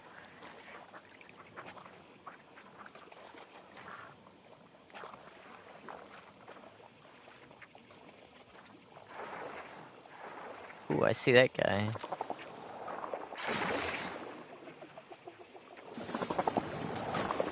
Yep, that's him right there.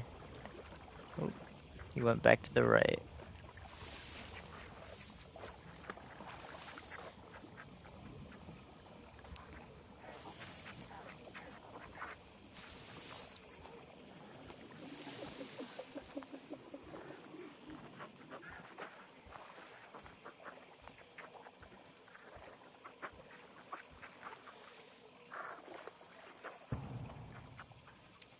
Shot at someone inside there.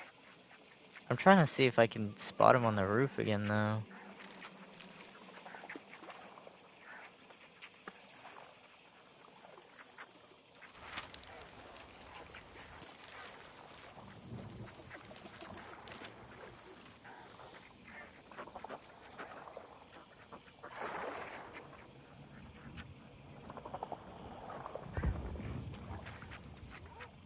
Alright, this doesn't look super duper good for us.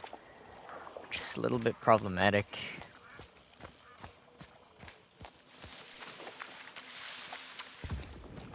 I can try ambush them in the swamp though, and I might be able to get...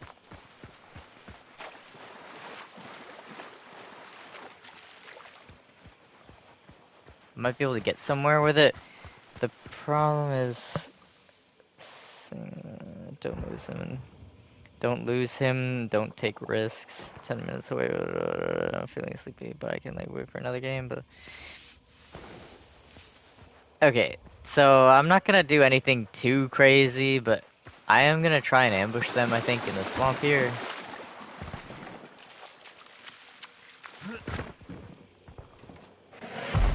Depending on what happens. Okay. There's gonna be some fucking shit right here happening. Because they're vanishing right next to the other ones. So I'm probably gonna end up... I don't want to be in between them because... I mean, obvious reasons. But they might come over here. Or vice versa.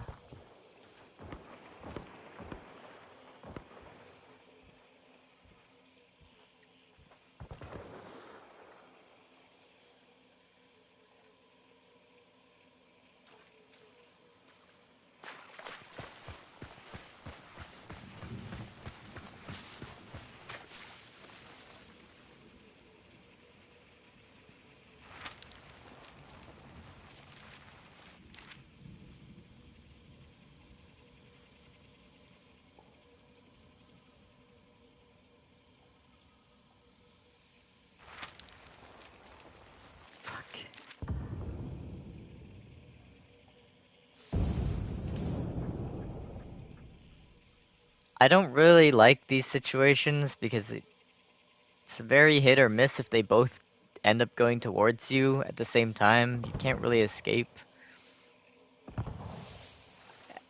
And you don't necessarily have to draw them for that to happen. They could just unintentionally go towards you.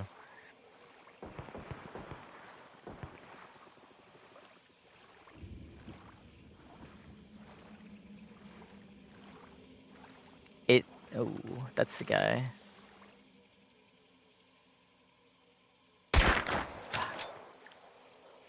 Crouched right as I shot. I was gonna take that.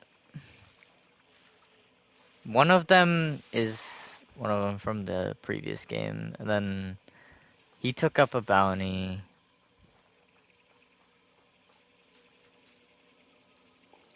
Oh, I see him right there. You see him?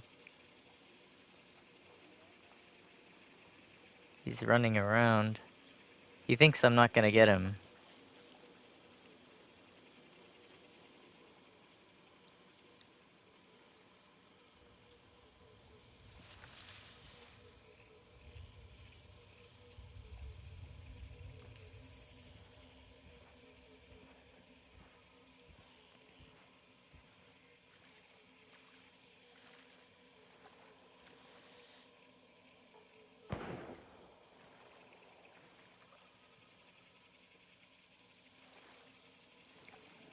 Alright. The problem again is that I don't really want to be under this bridge right now.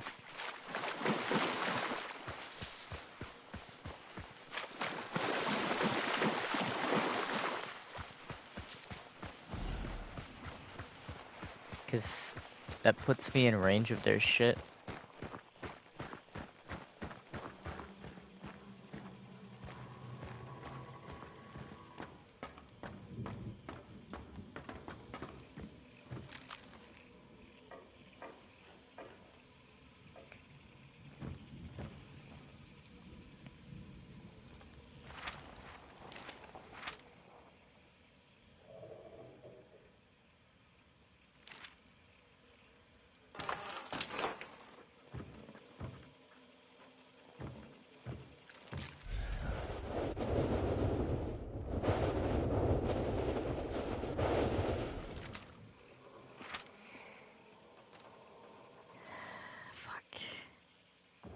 They're going to the extraction, which is fine. The other one is not. But I also don't want them to fucking be on that side.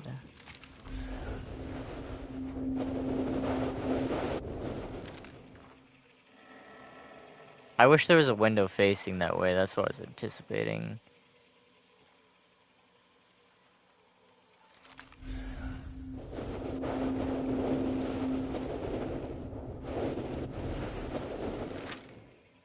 Alright, is that both of them? I think that is. They're probably gonna come straight this way.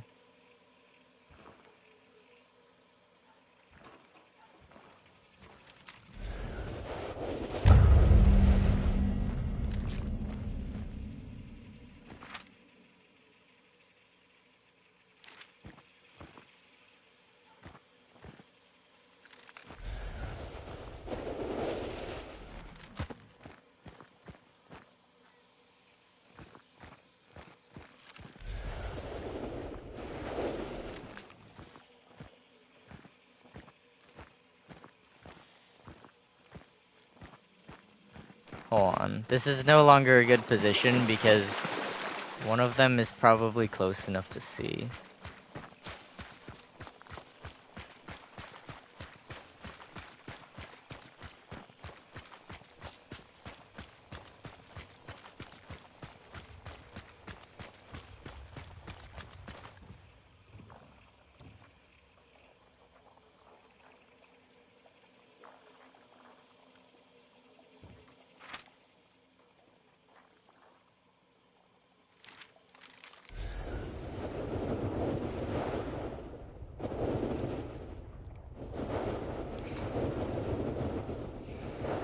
Alright. This is gonna be very difficult for me to get at this point.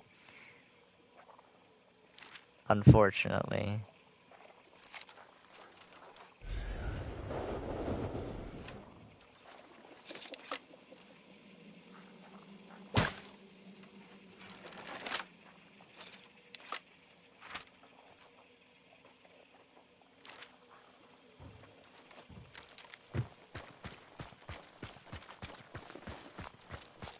I would like to catch them in the swamp, but the thing is that the visibility is very low, and there's not really anywhere I can be that's high enough to like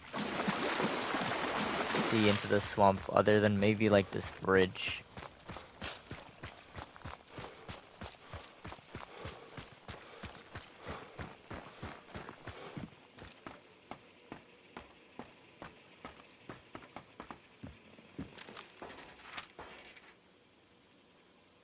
Which, if I get shot, I can no longer jump down until I heal, probably.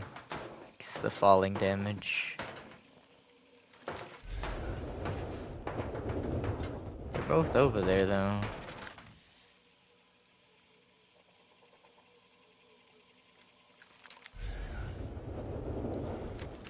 I think they're moving out the other side of it. Yeah, they are. They're gonna go to that extraction. I don't think I'm gonna be able to chase them down unless there's another team on the other side, but I don't think that there is. I think we're better off just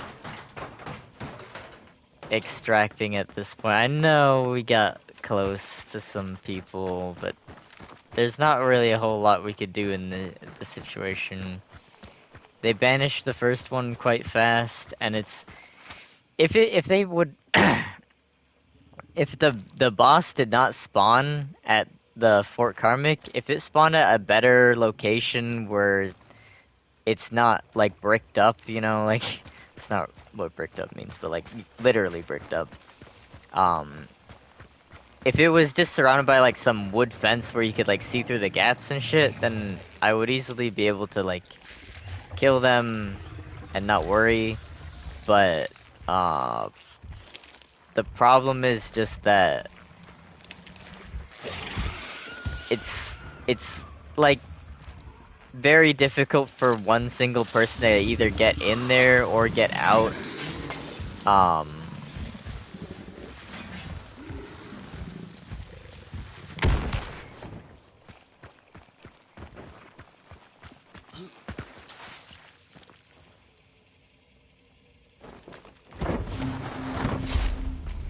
it's very difficult for one person to either get in or get out, or not either, but like both get in or and get out.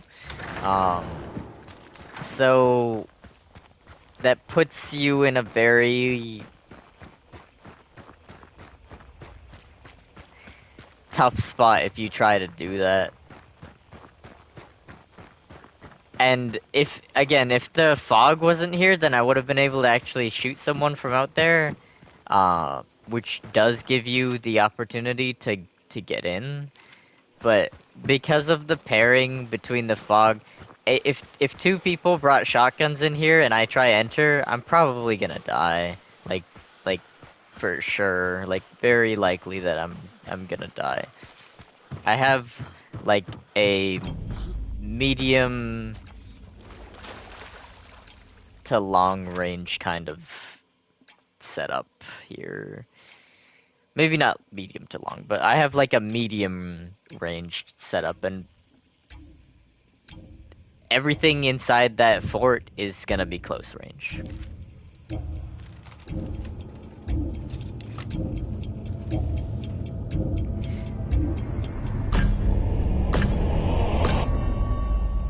So I'm sorry we didn't get to do anything interesting. If you're too tired, then you can go to sleep. I know it's very late now at this point. It's like 1:30 in the morning. But if you want, I can try another one. And hopefully we don't get the fog, because I think we got that, like, what, twice? No, twice in a row. And I could take a different loadout as well. I could take something like a shotgun where I am... I have some teeth, you know, if they just come running. I can stop them. I'll cue it and you tell me by the time you get there.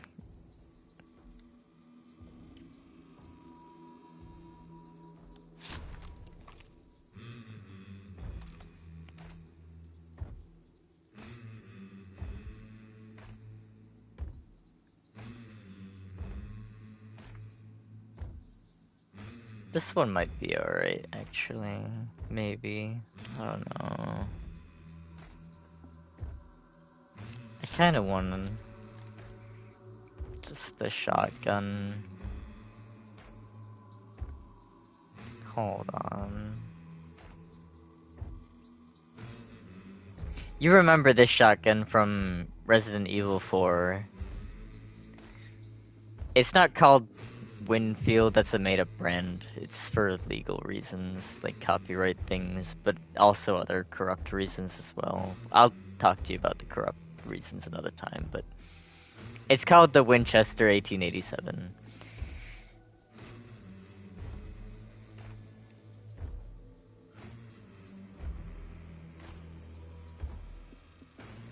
I think I'll take this and then we'll see what you want to do if you're too tired. Then that's fine.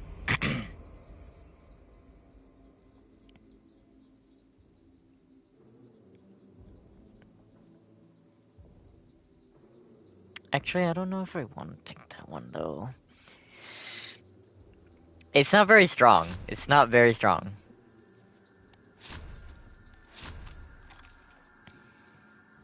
Let's not take this one though.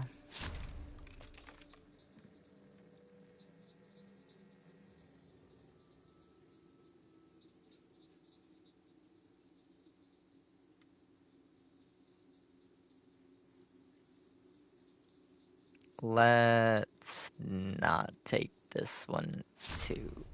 I don't want to take that one.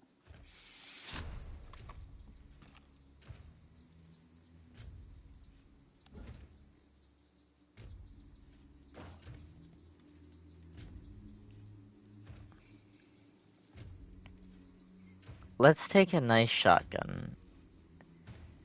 And we'll see how you feel by the time.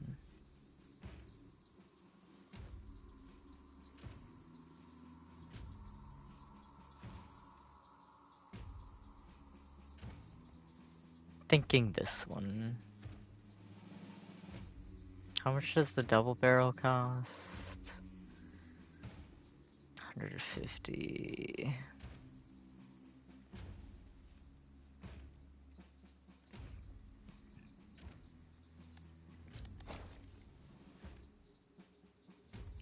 Alright, that's fine. It's not that expensive.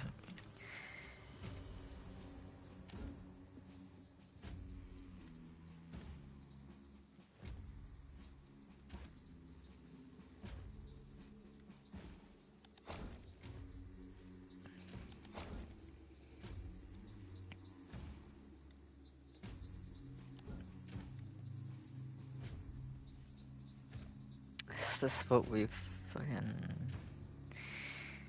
Yeah, I guess we'll fucking use this shit. It's not the worst thing in the world.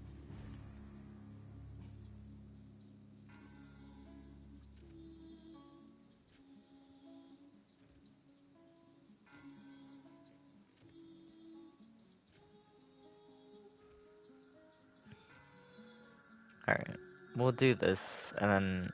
What the fuck?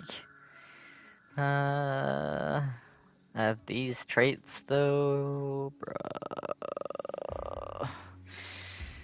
Alright, let's take this off. I don't want these traits on him. He's got traits for a rifle, not a shotgun. That's why. This one's got that shit.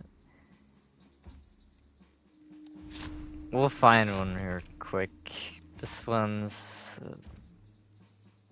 bow. Surely one of them has like traits that I can fucking use.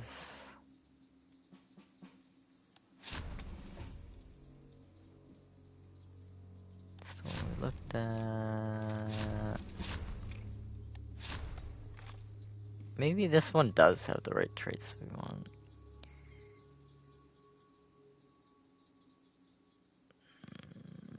Fucking hell.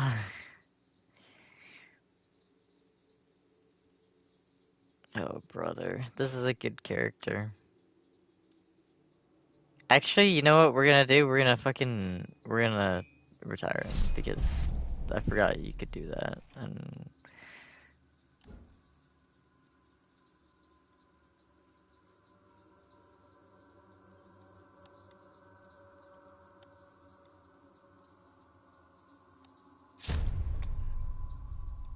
alright, levering. Okay, we'll put the shotgun on this one, I guess. Even though it doesn't really go with that trait, but it's fine. I will put on the broken butterfly. That's not the real name, but you know, I'll put it on for.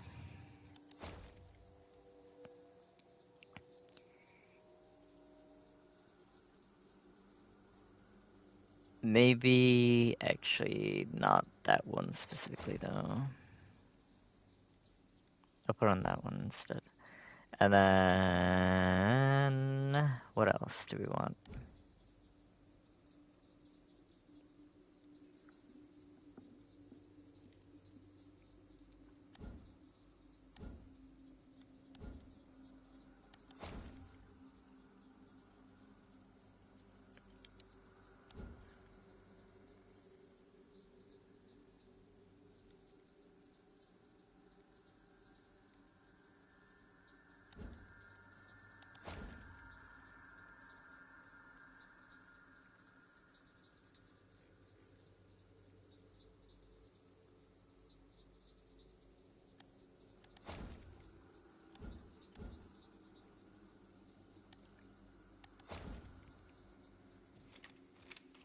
Alright. I will use this and then I don't know if you fell asleep or not, but we'll see if we can do anything interesting.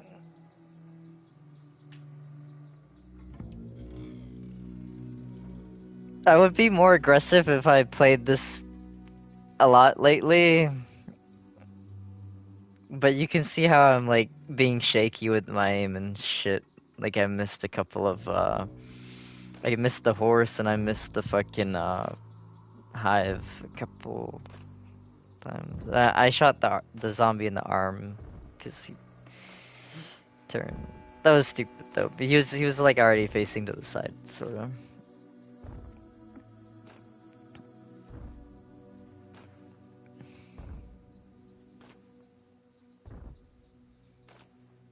If you're asleep, then you can just watch the end tomorrow, I guess.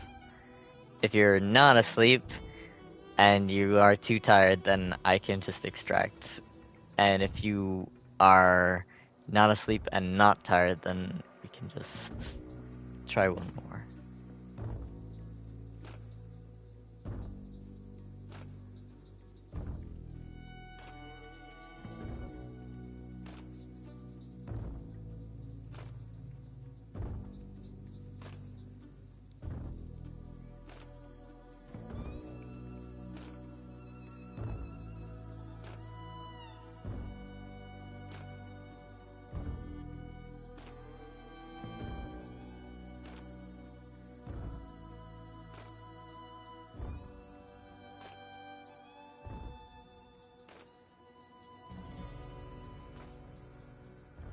So I don't know if you read any of those, but it gives you actually good tips. It says like many throwables can create it said visual cover, but that's really typically concealment. It's is the word that you use for that. It says shutting windows can help prevent grenades going in, but shutters themselves can be destroyed. I don't know if you noticed that, but we just lost a round because um, we went to reload, and to reload that gun, you have to open the action. So the live round that was in the chamber fell onto the ground, got wet. We can't use it anymore. Um, what the fuck is this?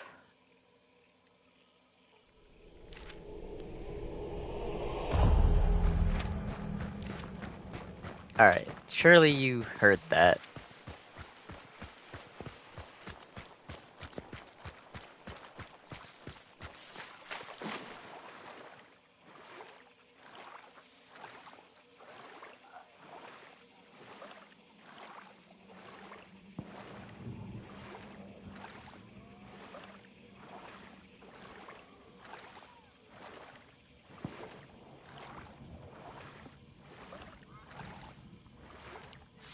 Some people did spawn very close to us.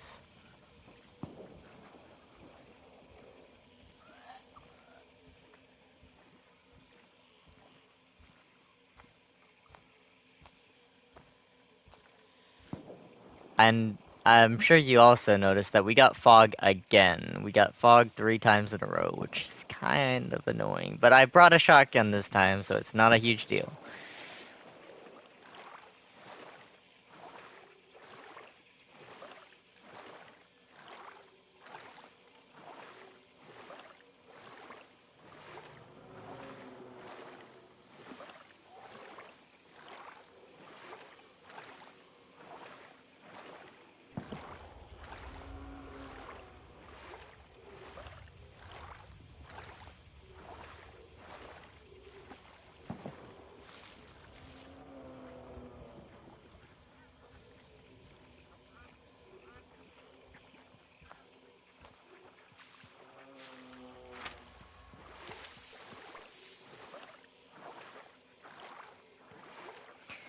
Now, here's the problem with what I'm doing right now. We heard one shot, and we heard nothing else. So for all we know, they could have moved on, but they could have also not moved on, and that provides a greater threat to us, because they did not move on. They're still here, but,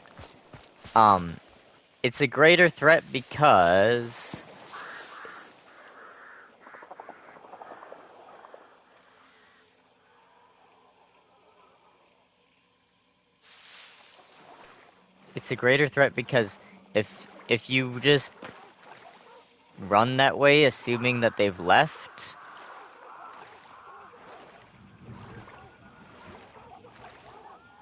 you might run into them if like they shot to draw people.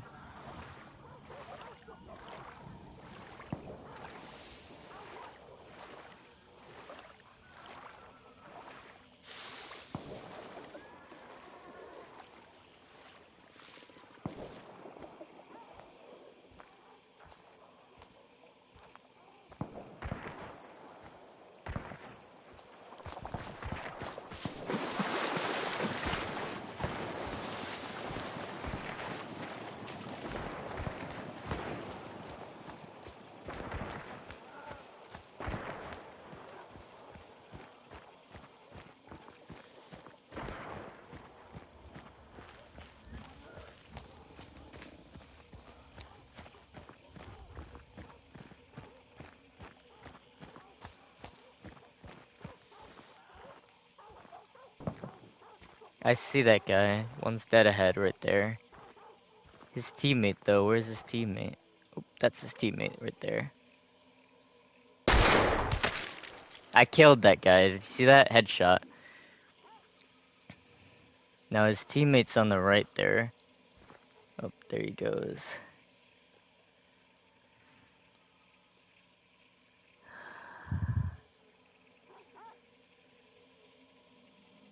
Standing, he's getting closer to him.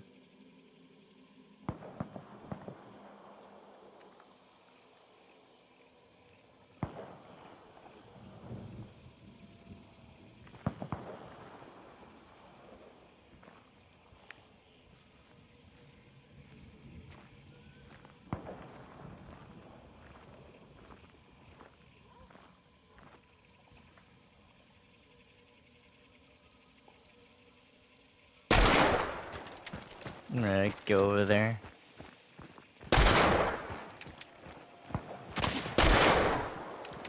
Fuck.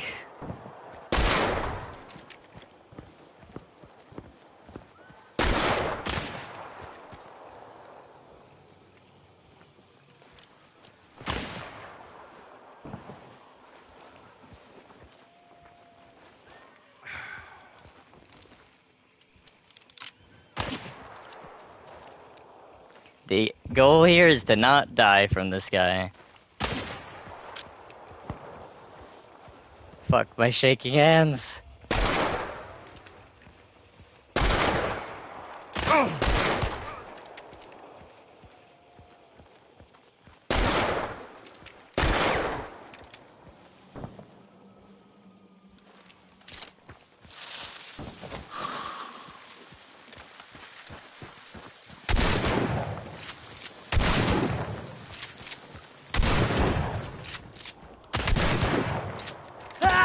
Fuck.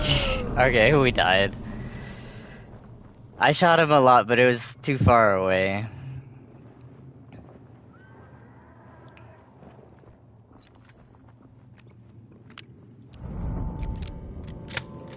He had less than 50 health, it looks. No, less than 125 health. He's all pissed at me. He's like trying to like shame me and stuff. Anyway, let's see how much damage we did. I did 50 on the first shot. They have 150, by the way. It's not percentages. I did 50 on the first shot. Wait, no. Is that them? Fuck me. I can't tell which one is my fucking damage. Okay, his is on this side. He did 100 damage to me in the last shot. I did 39, 20, and 24, which is really bad. Really bad. But before that, I did 80.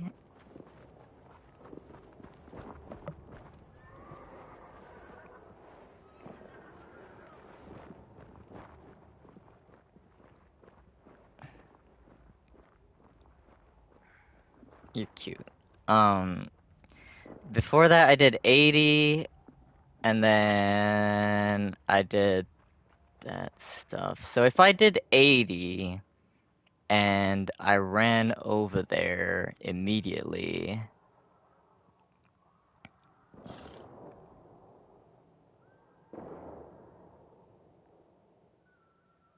If I ran over there immediately, I would have killed him because 80 plus 20 is 100, and then 39 plus 24 is more than 150 total.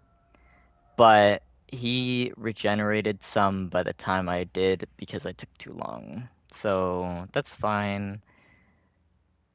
That's normal. I only lost a new character. I don't really care. But you saw how I killed the first one from really far away with a headshot? That was good. That was not bad. That was pretty solid. I didn't even need to take that much time to like line it up or anything. We could have taken his second teammate in a better manner, but I didn't want to like I know you're tired and stuff.